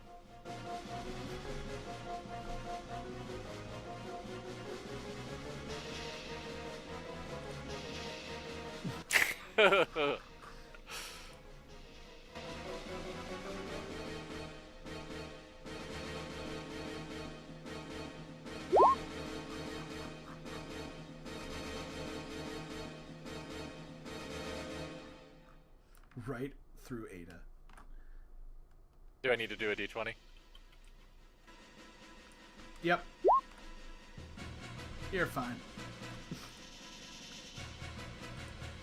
You know how knockback is determined by size of the guy getting hit? Is there a modifier for the guy doing the hitting? No, just the fact that he does a fuck more damage Okay. in the first place. Luna! So there's just one orc left, the guy with the 2 weapons. And he looks pretty wounded. And he's And completely surrounded, so he's like going berserker mode. I'm aggressively attacking. Like, is he actually going berserker? I mean, nothing with any special rules. Oh, okay.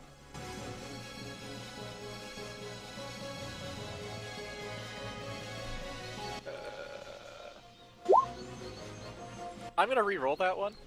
Are ya? Yeah. Oh, for fuck's sakes, I could have re-rolled my... Yes. Yeah, I know. It was. You would have to make me reroll. I make you re-roll it!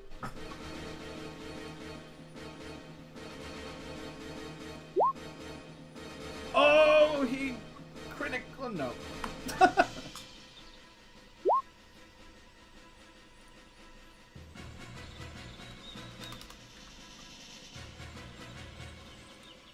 Minus 2 DR if he has heavy DR.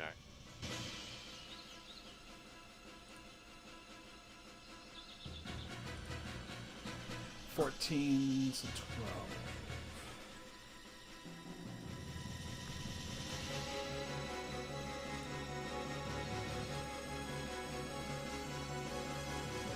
Like, if he was sane in any way, he would try to book it now, but he knows he's fucked. So he's just gonna attack Ranu again. Aggressively! Granu is stepping back and going full defense. Alright.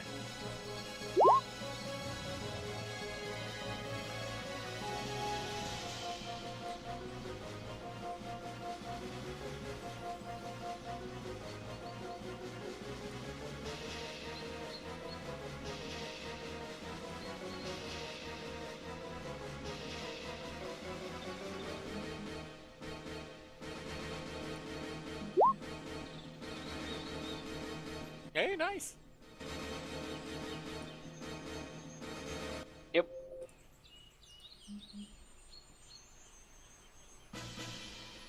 Oh, wait. Okay. But it would actually be a 19 because you had the thing from before. But, He attacked in Oh, he between did? Okay. that. Yeah, he did. That was from the previous attack. Alright, I was gonna say, and then it would be a time. He wins anyways. Doesn't matter.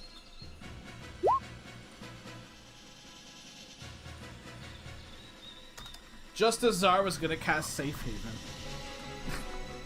So you gotta make a will roll to attack him? Yeah. Yeah. Thelvin. Well, let's get axe this son of a bitch.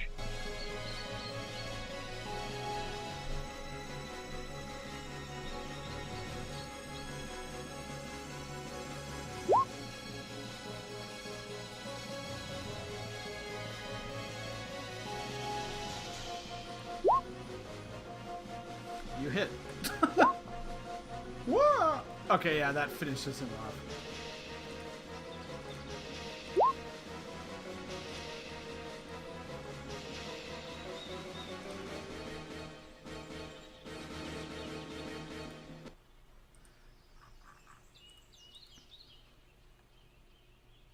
Suddenly, everything is quiet. There goes Eddic. Now, When the caster's dead, do I get to come back?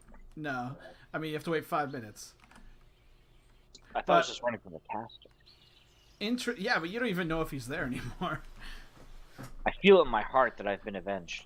So I'm not going to make us go through it, but what happens is about 15 seconds later or so, another 6 orcs arrive down on the southern edge of the map here.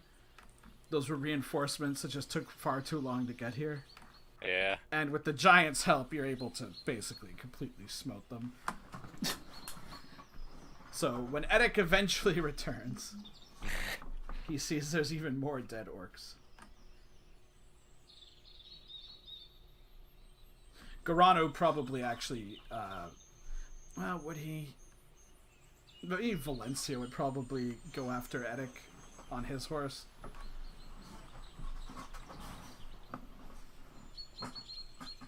And then Thelvin's like, God damn Yarnivar. He's like calling, Ricola!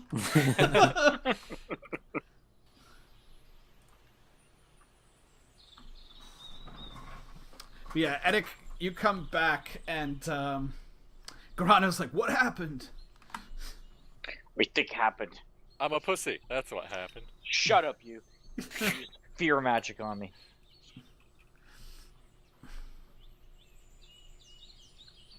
Look, we've all had this happen before. We will never speak of it again. He says you're gonna have to pray to the old man and ask for forgiveness.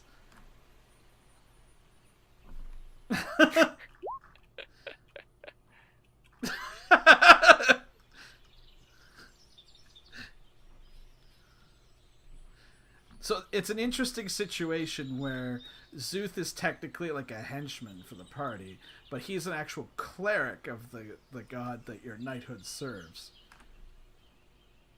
Yep. Zuth is? No, Or Garanu? Garanu. Oh, okay. So, like, in theory, in some ways, he's almost your superior. My spiritual, Yes, Superior. you're spiritual. not my strategic superior. Now, keep in mind, ranks in the church are actual ranks as well, but your rank in the church has nothing to do with your level. But he is, just a goober, so it's not a problem. No, he's my spiritual leader. So if he tells me I have to pray to the old man for forgiveness, I'll Yeah, pray to the you'll old man probably for have to forgiveness. make some kind of sacrifice. Normally you would have to go on. It's not like you're going to lose powers or anything, but you should do something to atone for it. Even though it wasn't really your fault, the fact that you were affected by it at all is sort of like an indication of some kind of spiritual malady. If your faith was good, you would have succeeded. Exactly. So sacrifice, I have to sleep with 20 women. That's what I heard. Something like that, I think. Yep, that's how You'd have tone to with really it. change up what you usually do. Yeah, it can't be men this time. Hey now.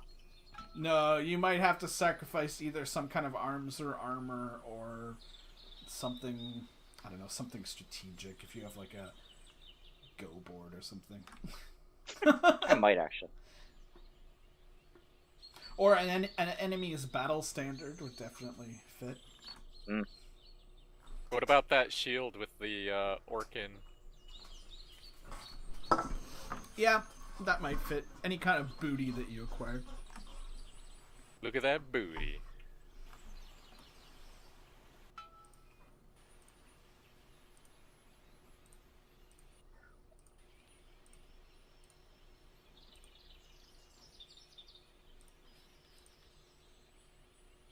Well, the fellow's taking a peek into the tower.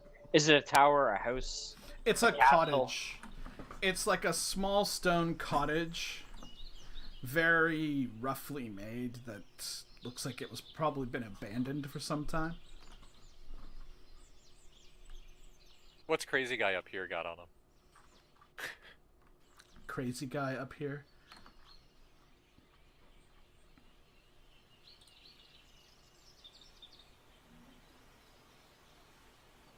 He's got 2 short swords. What do you think of the short swords, Eddie? Let's find out. Is it 1 per short sword? Technically, yes. Alright.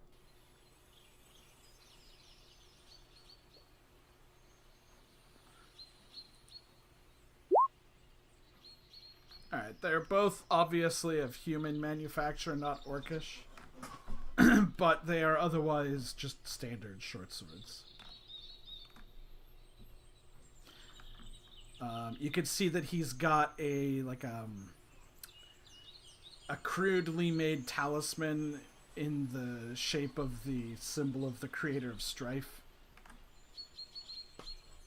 And the other guy down here has a much more elaborate one, which kind of twists and turns before your eyes as though it should not exist. Seriously? Yeah, their holy symbols for the creator of strife are actually, it's a miracle for it to even exist. It's kind of like a Mobius strip. It's one of those shapes that should not be. Cool. That's kind of fucked up. Does this shaman or cleric or whatever in front of me have any more booty on him? He's got, I mean, you could do an appraisal arms and armor.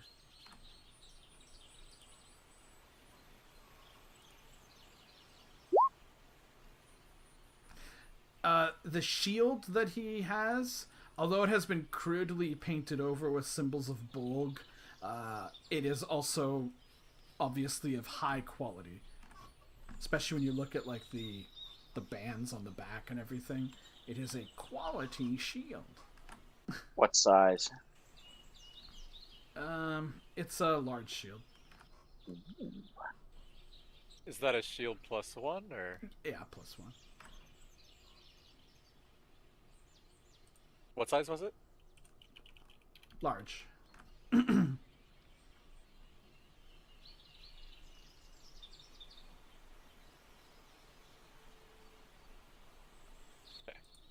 But they don't have like, he doesn't have like any orders or anything on him.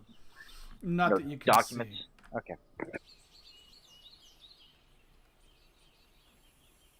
And he doesn't have anything that we would otherwise be interested in either, like just.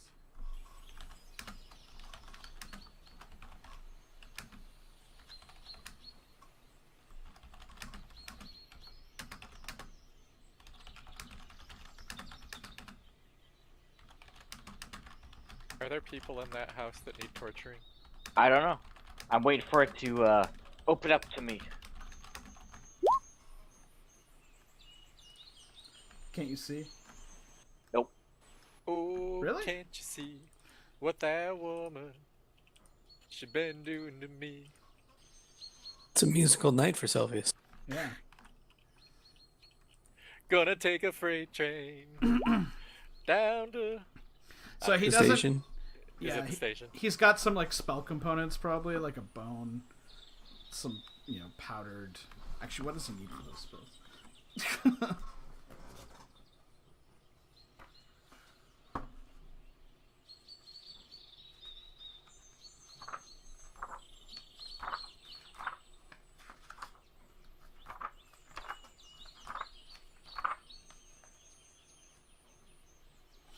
Yeah, actually, the bone is the only freaking other thing he's got. Is that a spell component or is it an actual like wand? It's a spell component. It's obviously just a human bone of some kind. I have a quick question. Uh-huh. What the fuck's up with that sword in the room? Oh, that. No, that was just what I was using for Buddy's offhand attack. Okay, I was just like somewhat worried that I came in and there's like a dancing sword ready to chop my head off or some weird thing. No. It didn't really come into play. He only got to use it once. Yeah, both of those guys rolled really poorly on their initiative. I think if this had been a more combined effort, things might have been a bit different. DeBella yells that there's a bunch of dead humans in here. Is this one of the places that's on our map from the census? Oh, that's a good point. From the census?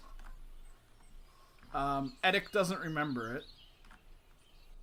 Is this on the map that we recovered of X locations? Yeah. Yes, it is.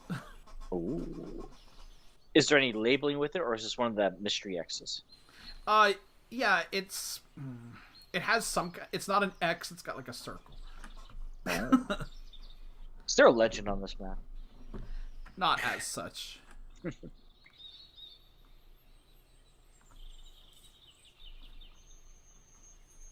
Alright, well, I'm gonna tell Zuth to get in there and start dealing with the burial detail, if there are human bodies in there.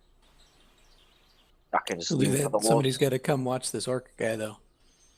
Yeah, we'll get him. Orc watching And then is do up some to the first elves. aid if anyone needs it. Actually, hell, Goran's gonna cast a spell on himself. Glorith probably does. Yeah, Glorith needs some work. Well, then tell Zuth to deal with Glor first. He's priority. I need my dwarf in fighting conditions. The bodies inside look to be sort of like traveling tinkers and a few like farmer types. And you knew there were some like really remote sort of scratch farms in the area. You don't recognize any of the individuals, but Does this cottage look like it was on a farm that's no longer useful? yeah, like if there was a farm here, it's been overgrown for some time. Okay. Can DeBella search Holy inside shit. the... Oh, it's a good roll for healing. Well, that cures that one wound for Glorith. Could DeBella search inside the cottage to see if the farmers had like a hidden treasure or the orcs hid treasure under... Yeah, you could do a scrutiny.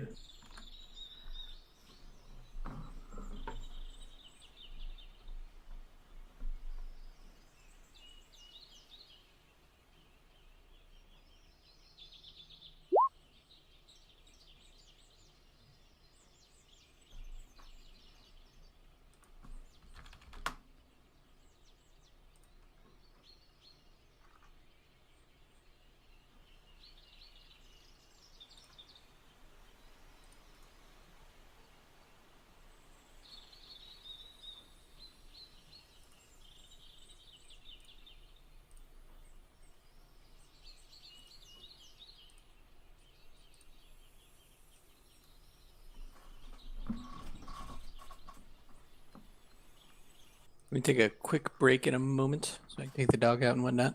Yeah, I need to get a new beer anyway. But yeah, you don't find anything else in that cottage. Alright. So basically, it looks like it had been abandoned for some time. And these orcs just basically used it as like a little way station. And they've been ambushing people traveling by.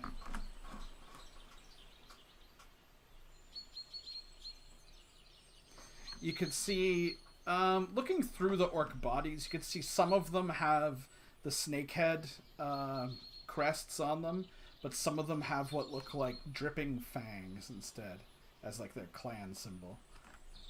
Yeah. But DeBella comes out into the harsh sun as it crests over the hills, and we can take 5. All right. Sounds good.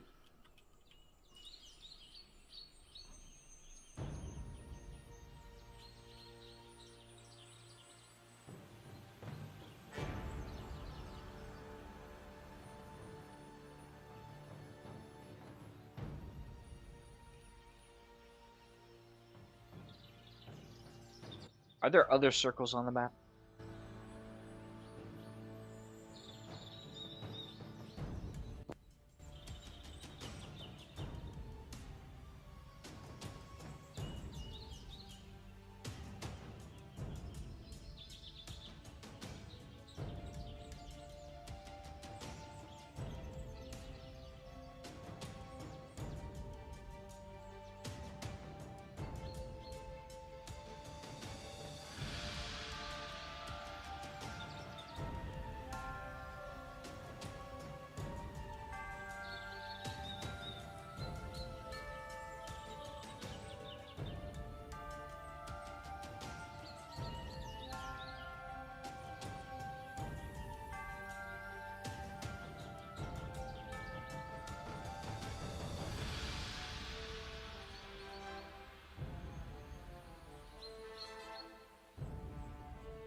I are back.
Hello, everyone. Hello. Hey.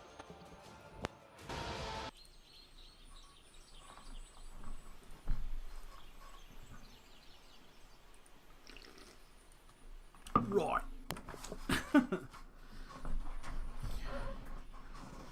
So after surviving the orcish ambush and taking care of the bodies, saying us a few words over them, you continue your trek to the north. It's probably like still a full day's travel to Stoneshanks Hall. But the rest of the day, and in fact the next day, go by relatively uneventfully, aside from the standard things that you can encounter moving through such hilly, untamed wilderness. Excellent. But a couple days later, you arrive at Stoneshanks Hall.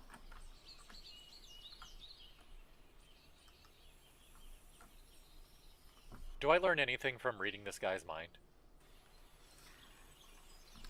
You're gonna have to cast Translate as well as Read Mind at the same time. Okay. Otherwise, you hear like, oh god.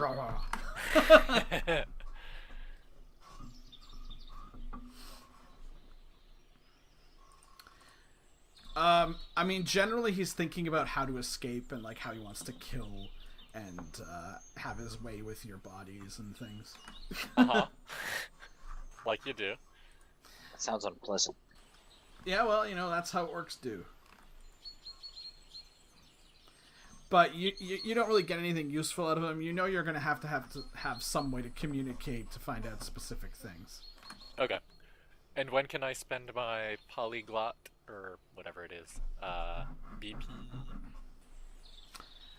Well, okay, so you arrive at Stoneshanks, like not by then, at any rate. Okay. And you know, as you arrive, you see you know, there's a few old men milling about, and mostly it's women and children, and a few students as well, like humans, halflings, and gnomes that are, you know, here for whatever reason. Yeah. But yeah, you come in, and actually, the people seem to recognize you, or at least they recognize Thelvin and Zuth. I think, was it Ada? Ada was here, yeah. Yeah. And one of them, a female dwarf named Zeta, she comes up. And she's like, she goes like right up to Zuth. Can you guys see that picture? Yes. Yes. Okay. I was making sure it worked for you guys. Getting these handouts figured out. She comes up to Zuth and she's like, "Oh, it's been so long. I thought you'd forgot about us." Zeus wouldn't forget his bros like that.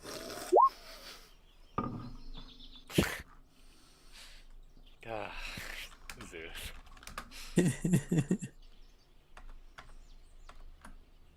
I just thought this character would be hilarious, but that it annoys Celsius so much is such a bonus.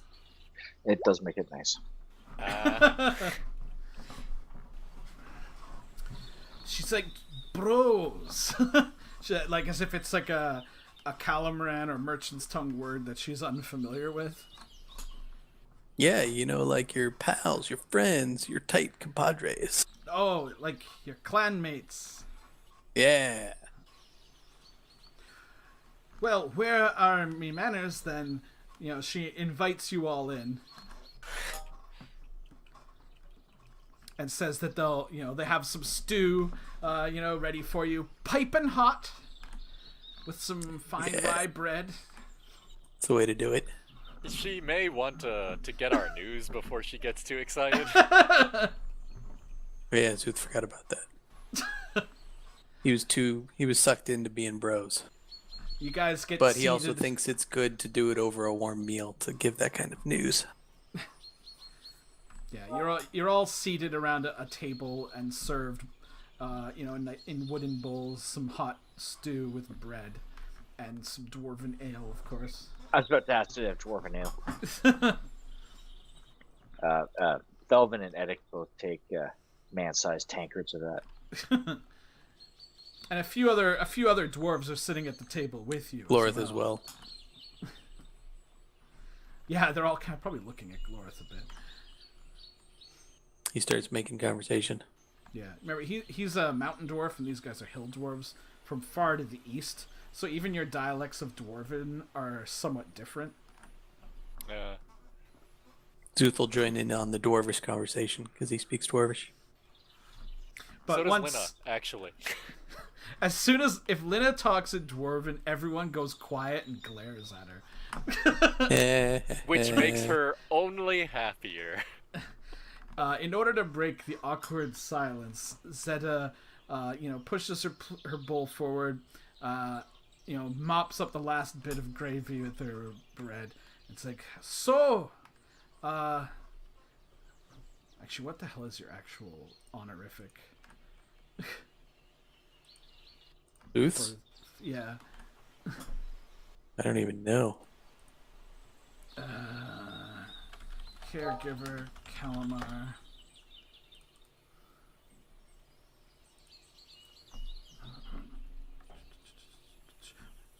The Lord, yeah, I don't Merciful Fates.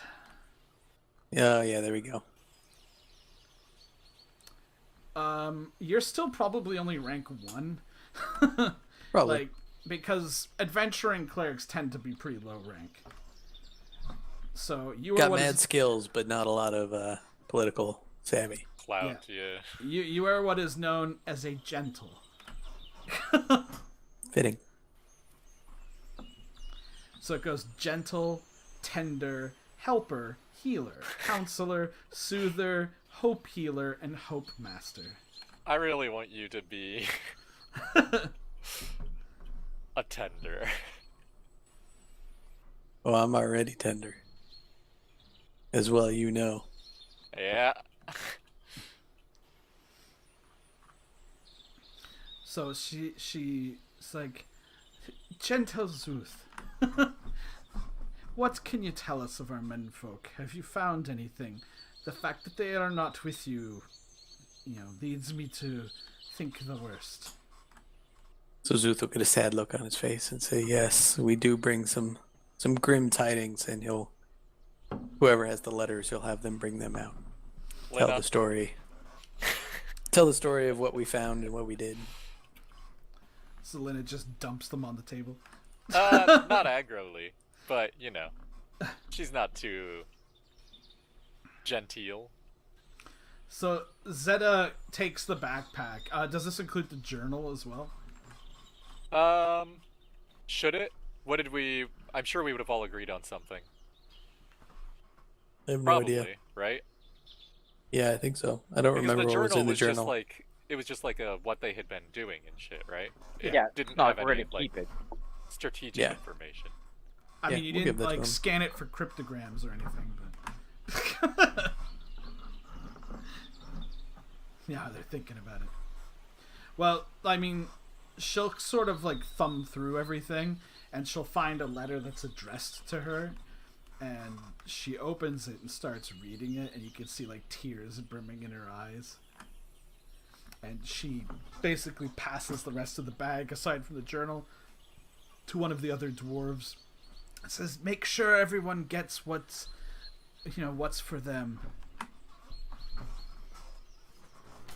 And then she goes back to reading it again.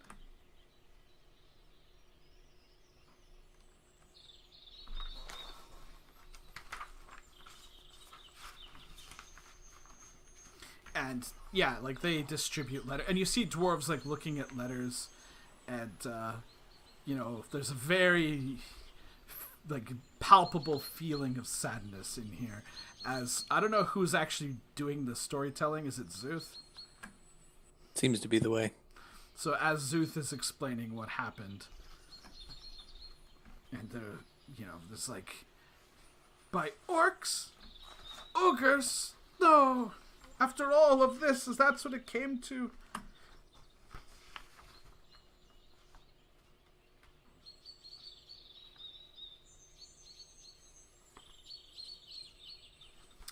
But after time, it's actually kind of cathartic. Because at least they know what happened. They have closure. They say that you are welcome to stay here, and they are going to discuss what they want to do. Because they're not really sure how well they can defend themselves here now. They basically, one of the groups of miners who's gone, you're basically lodged in their home. Oh, okay. Unless Garano wants to pop his cabin again. And is the place Yeah, we're at sure. really look like the picture? It's not. It's more just one building out of that. Oh, okay. It's well built by dwarves, but it's not really defendable or anything. Should we have them come back to the tower? I was thinking about that. You think maybe it's better for them to be at the tower for safety? Probably. We already have some dwarves there, but I think they're mountain dwarves, right? Yeah. What can they contribute to the tower? Well, I mean, they're Training? Kobar. Excellent. All right, make the proposal to the headmistress. Who's doing it? Zuth and I. See if Zuth has made a connection. It's true. There is bros. Essentially, this will require a diplomacy check. And yes, this is diplomacy, not persuasion. Can you do diplomacy untrained? Let Ed You can. He's got a really high one, I think. I have an okay diplomacy. Better than Zeus. So you guys, yeah, you find her later in the night, and you know, she's basically sitting in a stuffed chair in front of a fireplace smoking a pipe. She says it was her husband's pipe. And Zuth and Eddic both talk to her about the dangers of what's going on around here with the orcs mustering and, you know, all of their warriors being gone, that it's just too dangerous. And she agrees, and she thinks that their people must travel again. And if you're offering safety at the Bleak Tower, that's better than just being out here. She says that her people are going to be disappointed. They were really looking for somewhere where they could finally stop and settle down. But it's for the best. Like, Eddic basically convinces her. And the They mention can always of, return. yeah, and the mention of there being the other mountain dwarves there, too, piques people's interest. And the one other thing that has kind of gone unmentioned is that Siljanus is given, like, a friggin' king's welcome here. And That like makes sense. any dwarf kids are basically following him around constantly, and he's He's basically the thing of legends and stories. yeah, basically he's just sitting cross-legged in the frost, you know, showing them his story stones and telling them, you know, fanciful tales and stuff. Is it okay for him to show the kids his story stones? Oh, shit, son. I was just surprised you didn't go there, selfies. He didn't have much time. Okay. You I kind should give him of a couple more jumped all over that. You But beat me to my... it depends. Are you guys gonna wait around for them to get all prepared and sort of like escort them, or are you gonna take off now and they'll catch up later? I don't know. We could escort them, I guess. One thing is that you are able to find at least one dwarf here that speaks Orcish Ooh, all right. Ooh, that's nice. and has no qualms about torturing an orc. Excellent. Does he have a bit of a skeleton in his closet? Or was he, like, kidnapped by the orcs? Yeah, I mean, you know, they hate orcs just in general. Who likes orcs? They do have a racial bonus to attacking them. Really? Yep. Yeah. Oh, cool. And Easy goblins stat. and ogres.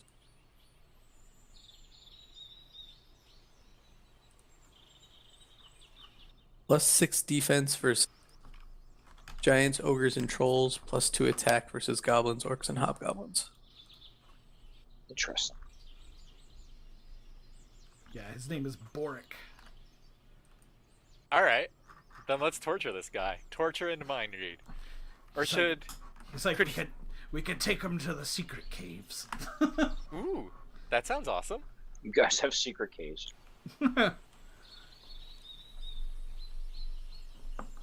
It's like, we you know. he kinda- Server connection failed. The remote host closed the connection.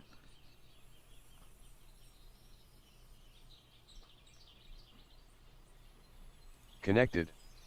Hey, there we go. I got disconnected for a sec. Oops. Oh.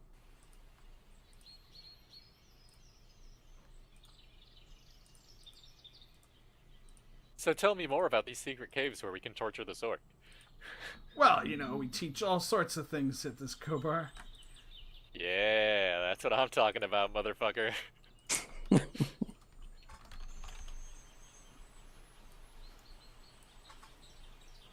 So, Lina would want to know if he thinks it makes more sense for him to solidify her orcish skills and then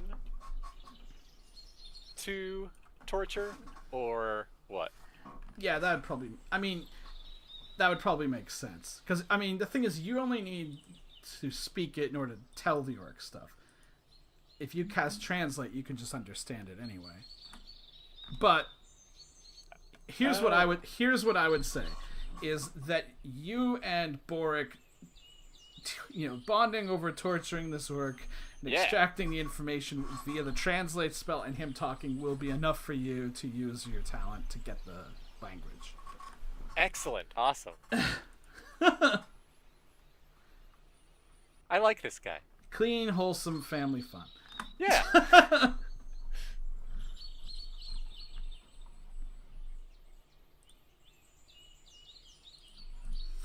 So, what do you want to know? Orcan plans, basically. Like troop movements, what the map means.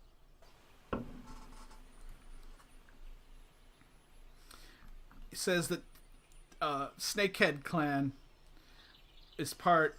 Let's see, how much would this asshole know? Snakehead clan comes from west of the mountains. Okay. Normally part of the. Oh god, I can't remember what they're called. The orc tribe in Brandobia. But they didn't like them, and they got in a lot of fights, and they kind of migrated to the east. There was another orc tribe here, the strongest orc tribe in this area until a few years ago was called the Green Death. Uh-huh. A few years ago, the Green Death changed their name to the Red Fangs. And apparently they started dealing in some kind of, blood sacrifices and things. Yeah. And their numbers became more and more, they grew, they gained more power, they took over other orcish and goblin tribes, and basically started to reform the Northern Orc League, in name only though.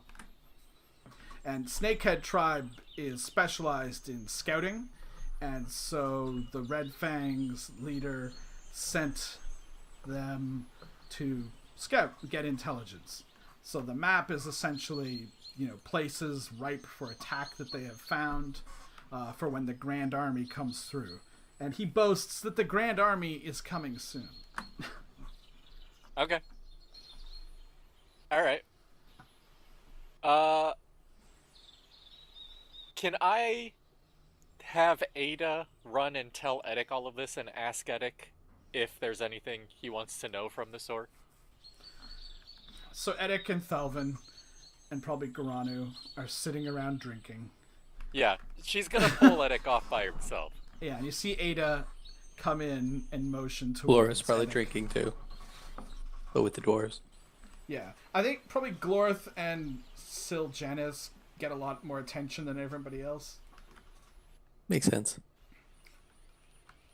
That suits the elves just fine. Yeah, none of them really want to talk to the elves. So, And what do you they want? they don't really care that much about Valencio either because they have dark vision. So it's like the light isn't really as big a deal to them.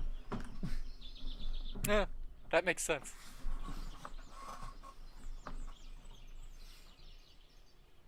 So yeah, Eddic asks, "What's the deal?" Relay the information. The circles are probably soft targets that they're hitting soon. Orcan Horde has been reformed. Vampires, the whole shit. Basically all the stuff that we kind of already knew, and he's boasting that the main army will be coming soon. Could be intimidation, could be the truth, we don't really know. Is there anything he wants to know? Does he know from where this Grand Army is marching in from? We can ask. Anything else?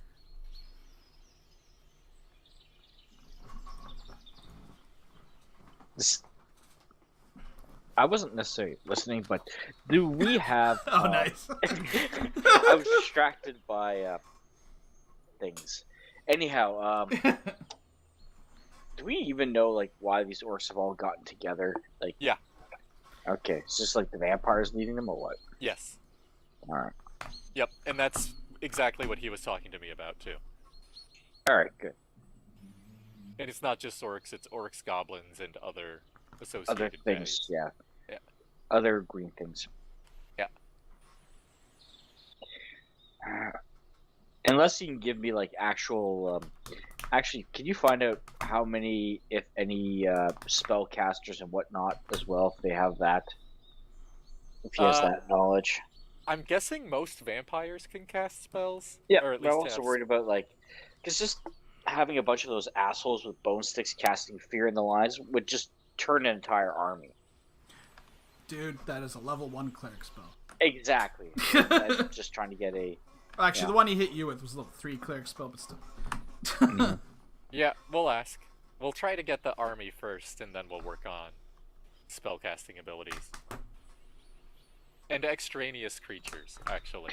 Also, if you can find out, I know it's probably like a stupid question, but can you see if they actually have a specific goal other than just conquering the land? You know, like, do they have a reason for this attack Okay. other than just being their nature? Yeah, we'll work on it. What is your skill level in torture? It is not novice, or it's like 27. Let me check. So that's average. Okay, Yeah. roll a d6p.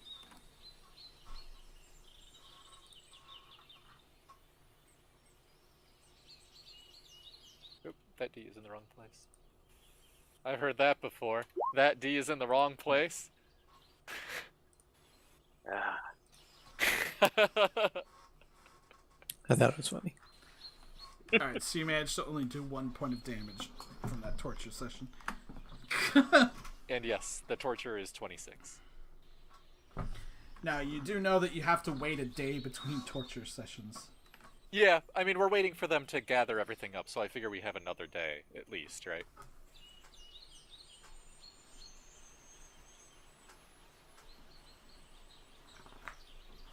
Alright, so the next day, give me a torture check. That's a roll and add kind of skill.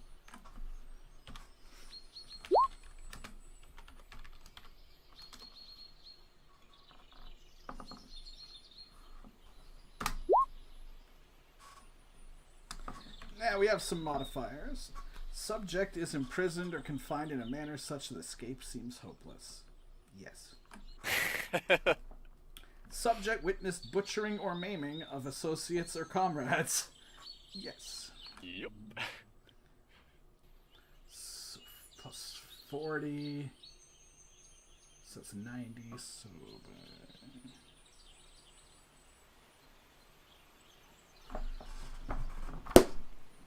Okay, so. Oh, roll a d6p again.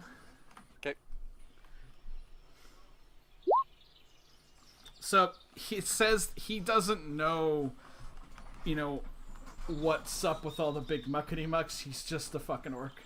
He doesn't know where the army is coming from. He doesn't know where the army's coming from. He doesn't know what, you know, as far as he knows, it's just to take the land from stupid humans. And, you know, because the orcs are the master race that should inherit and kill everything. And it's, you know, Bolg, the creator of strife, the god of strength and storms and anarchy, demands that they sow chaos. But what he does tell you is that Koth, yes, Koth is basically the leader of their little expedition. He's one of the blood lords sent by the Red Fangs. Uh-huh. And he has been stationed in a place called Vrath. Wrath. Okay. Vrath.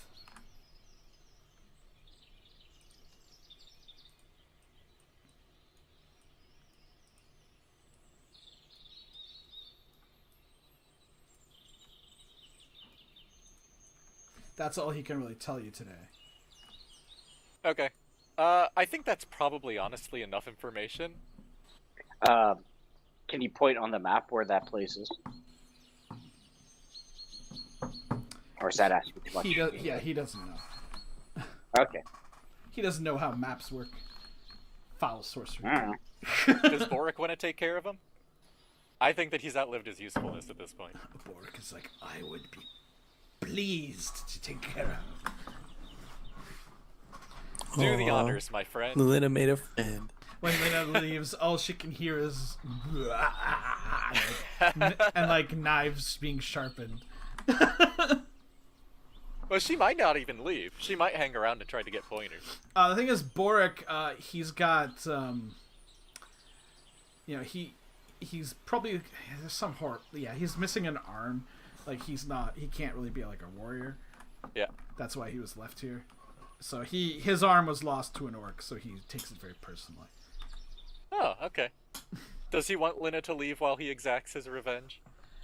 So you may not want to see this. I don't know. She'll probably hang around. Ada's just like, what the fuck? Yeah, I'm sure Ada would leave.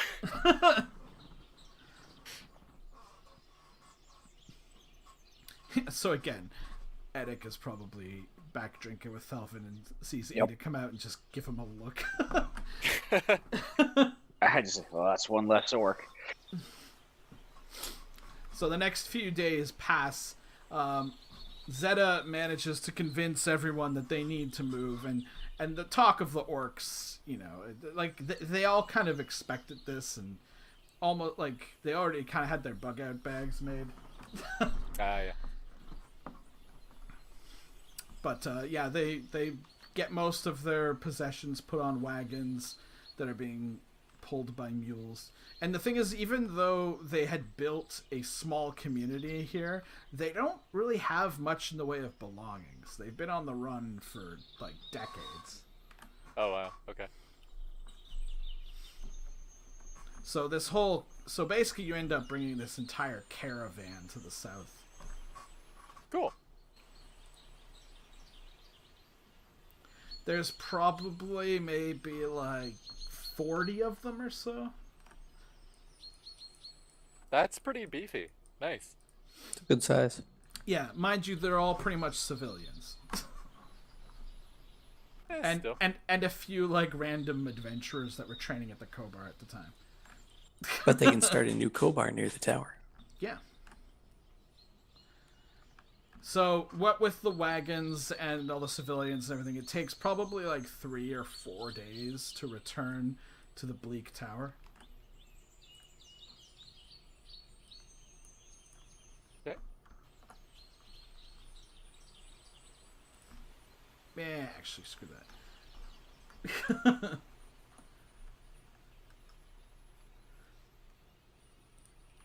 You guys arrive back at the Bleak Tower and find it pretty much as you left it a week ago. That's good. Yep. Better than it being a smoking crater. Yep. Yeah. Well, I summon the officers and have a meeting. Okay, Captain Brodel approaches you and asks if you have any specific orders for your immortals. Asking if they got the Turbars. Yes. Actually, no, fuck, it hasn't been that long. Okay. Actually, no, has it? Shit, did we do that before or after training? That was before training. Yeah, so there has been time, so they do have the tabards. Excellent. Other than drilling, how is the riding conditions? Still okay. I mean, there has been some light snow, but nothing, out of nothing that would actually seriously impact anything. Any snow pretty much melted almost immediately. If anything, Actually, it's like a light dusting of frost. Actually, I might have something for them. I need to meet with my officers. All right. Well, I mean, so if you want to just your officers, My peeps. Or the whole Bleak Council? The Bleak Council, yes. Are you including us in this? I can't stop you. I mean, you probably could actually. I like having my magical council. Yeah, Gulasar is like, he's like, what's with all these dwarves? Tell him about the Kobar that is essentially we brought in because they'd be dead if we left them out there. He's like, we just got all the dwarves out of the inn. Well, the good part is these guys can set up their own little Kobar here. They can probably help build, actually. Like, I wouldn't be at all surprised if they were capable of assisting in building. Mm-hmm. Anyway, you know that map we got with the X's and the O's? Yep. So, my intuitive mind thinks that all the O's are ambush spots. Because there was an O at the spot we were. So one of the things I might want to do is have my cavalry go around and totally F up the ambush spots. Okay. At least scout them out. Like, if obviously, if the enemy is too entrenched, then don't attack. Because I'm trying not to have casualties. Alright, so this is just for the cavalry?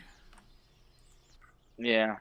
Now, all the X's that are juicy spots, are those like the little stupid... I want to correlate them with my list for the census to see who each X is. Yeah, they're pretty much just... Like, they're mostly just small homesteads. Like, there's some prospectors, some small scratch farmers, you know, people, like, even hermits living by themselves. Although, actually, in all honesty, I probably just would have killed a hermit. So, any group of probably, like, 4 or more, like a family that would have a defendable homestead.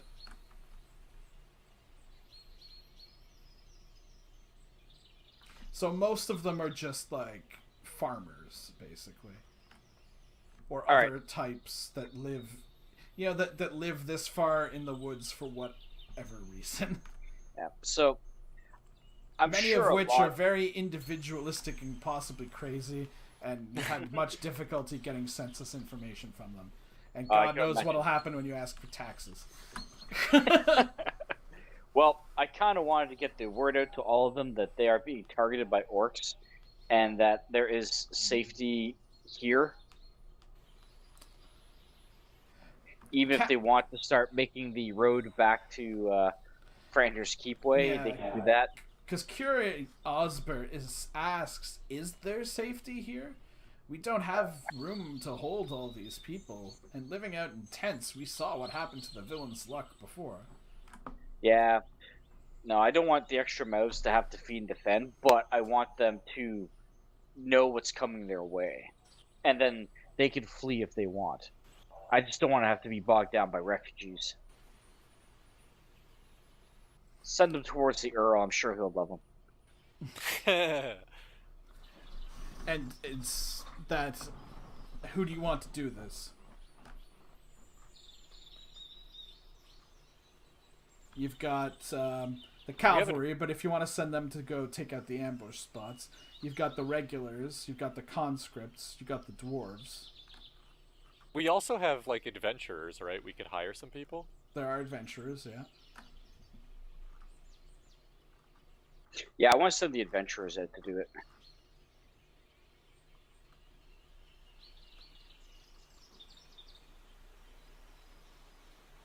Alright, so you're basically going to have to post something on the message board. Yep.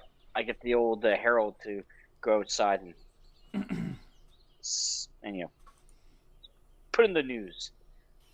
Like that fat guy at the beginning of Rome in each episode. I can have the gnome. That would be a town crier.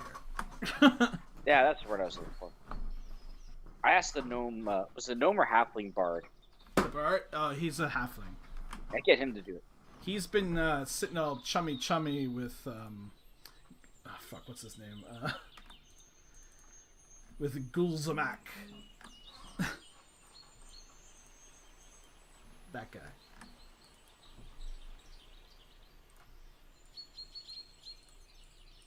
And in fact, Gulzamak wants to talk to you. Oh, for fuck's sakes. What's up, ghouls? He says that he has spoken with Menhana,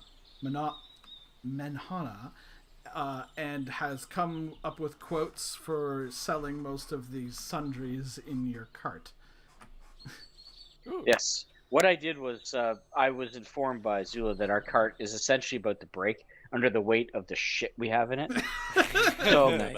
I was thinking of tasking the dwarf to essentially sell it all for us, and he takes a small percentage. That way, all we get is coin in the end, and don't have to deal with it. Yeah.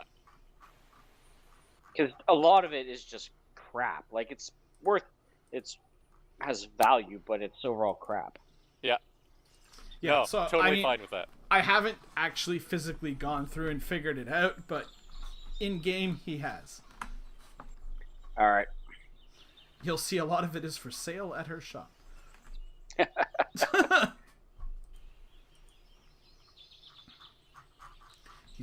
She's selling a lot of it on consignment at the moment.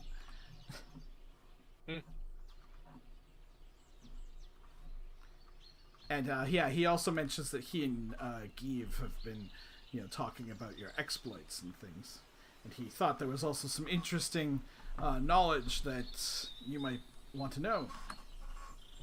Always. He heard about the red fangs, the orcs in the hills. Yes, the vampire orcs. Yes, well, he's like, we have heard tales, you see, that they are led not by an orc. They are led by a vampire. He's like, he leans forward, a vampiric warg.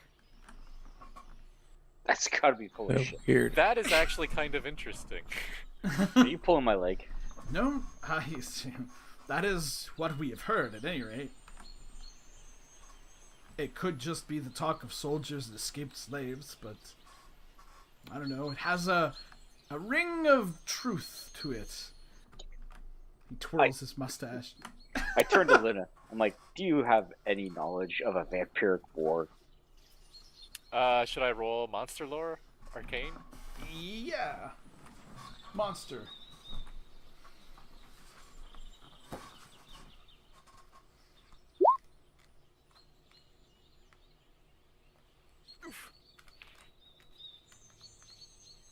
Although, you know what? When I probed that insane guy's mind, the thing that killed one of his friends, or bit the guy who eventually turned into a vampire, was a giant wolfen thing. I had assumed it was like a polymorph, but that could actually make sense. Right? No, that does not make me feel any better. As far as you know, only humans make vampires. Like, you have never heard of a vampiric elf or dwarf, for instance. But that might just be cultural. Like, it might not be impossible. You can't think of any specific reason why there couldn't be a vampiric warg. You've just never heard of any before. If you found a sage on vampires, you might be able to find more information, but yeah. You'd have to ask yourself, why would a vampire want to make a warg vampire, but... Shits and giggles. Yeah, probably. Sounds about right.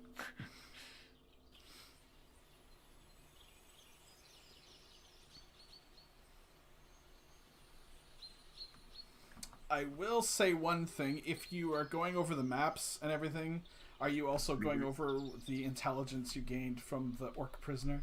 Of course.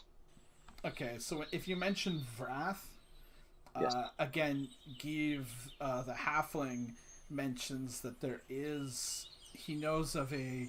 That's actually like a... There's a keep called Vrath Keep to the west. Keep is a strong word. 4 walls and a tower. Yeah. wooden walls? I believe it is stone. I don't know much about it, to be honest. It's an old Brandobian manor, essentially. Some exiled noble lived up here long ago. But, you know, he looks over at Gulzamek and looks back at you. But, people avoid it. They say it's haunted. Haunted, eh?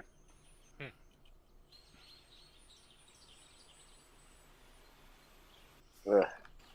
Yes, well, you know humans. Well, Brandobians, right? He looks around like, you know, they're a proud, haughty people, and apparently living out here did not end well. So, to the party, what do you think the chance of us surviving taking that on? I don't rightly know. Are you thinking like we, I don't know, like the head of the Orcan horde is there? No, what the buddy told you was that the Snakehead clan guys were there, like not the head of the whole Orcan horde, but one of the Bloodlords is there. He's not the Bloodlord. He's just like a representative from the actual Red Fangs. So we'd be cutting off the head of the snake. I mean, I'm not sure that we would survive, but it's an idea. Yeah, like I don't know. I'm just floating the idea out.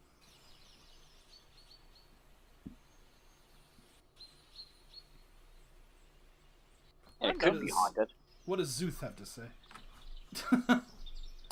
If it's going to protect the land, he's all about it. Well, I would assume that it couldn't hurt. So then he's all for saving people.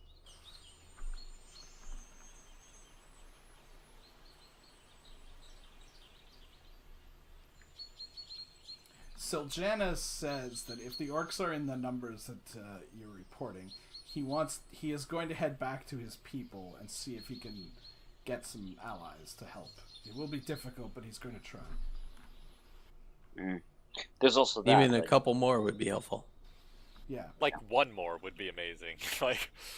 But real talk, I'm not just going to let a giant smash everything for you.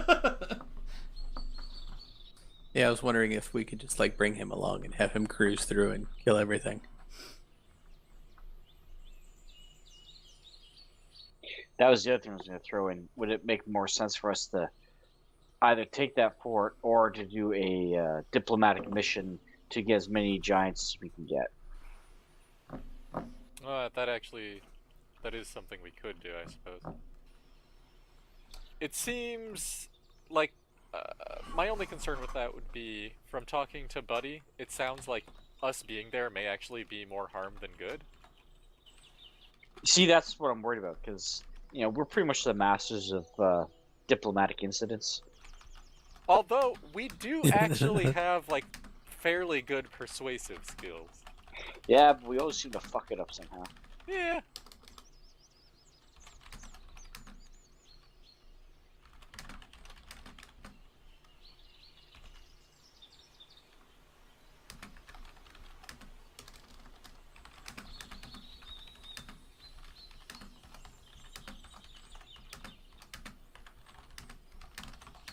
So it really just seems like we have three options: attack the keep first, get the giants, or hold up and wait for them to come.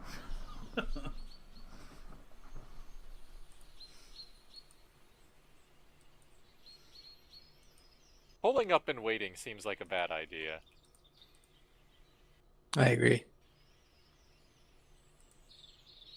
Like, if we can do anything to make it a little bit easier when they do come, that's fewer people that die and a better chance that we survive. Yep.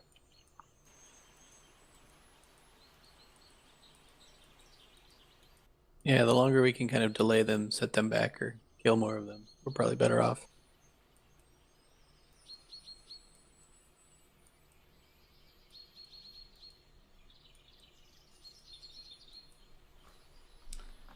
Well, the officers ask Edic, what are your orders?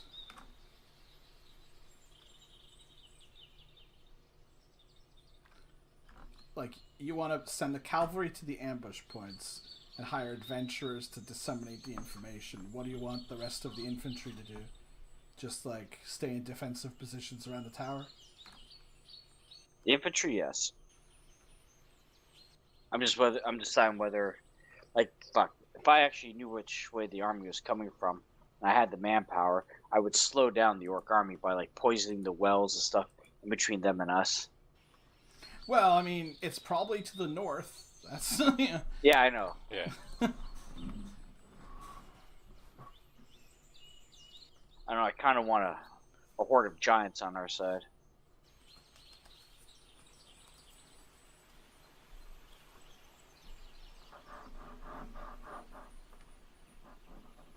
And I think I'm with you. Like, if we go to that orc keep, it A being haunted and B being orcs probably end up killing us. Maybe. Yeah, I Cowards. just picture there being like 300-400 orcs sitting there, or even 100. Not quite. I just don't want to have to play out that battle.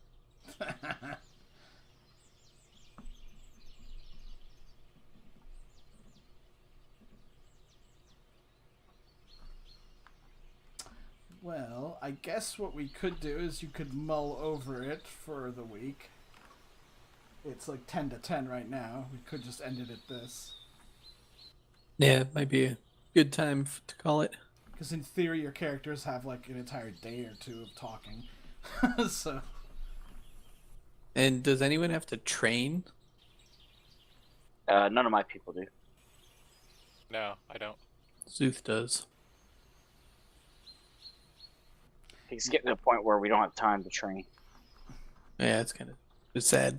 you can always do an instant self-train, but you don't get the BPs. Yeah, Zuth might end up doing that. He's not really losing out on much for it. See, the problem is, like, if Lena does that, she gets no spells either. Well, let's just say that things have been taken into account.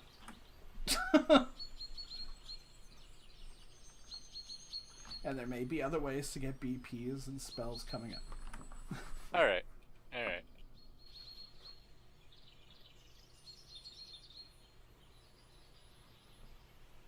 Yeah, Zuth will probably just instant train then. That's what I had to do last level. Yeah, like I said, cleric and fighter are probably the best ones to instant train. Actually, just everything but a mage. Yeah, pretty much. But no, like thieves want BPs because most of their stuff is skill based. Yeah. Yeah. All right, cool. So we can mull over this. I'll probably post a more detailed thing at some point on the forums. Alright. Cool. Sounds good. So I will see you guys next week. Hopefully, well, you'll see what happens. Have a good night. Yep. Have a good Catch night. y'all later. Good game, guys.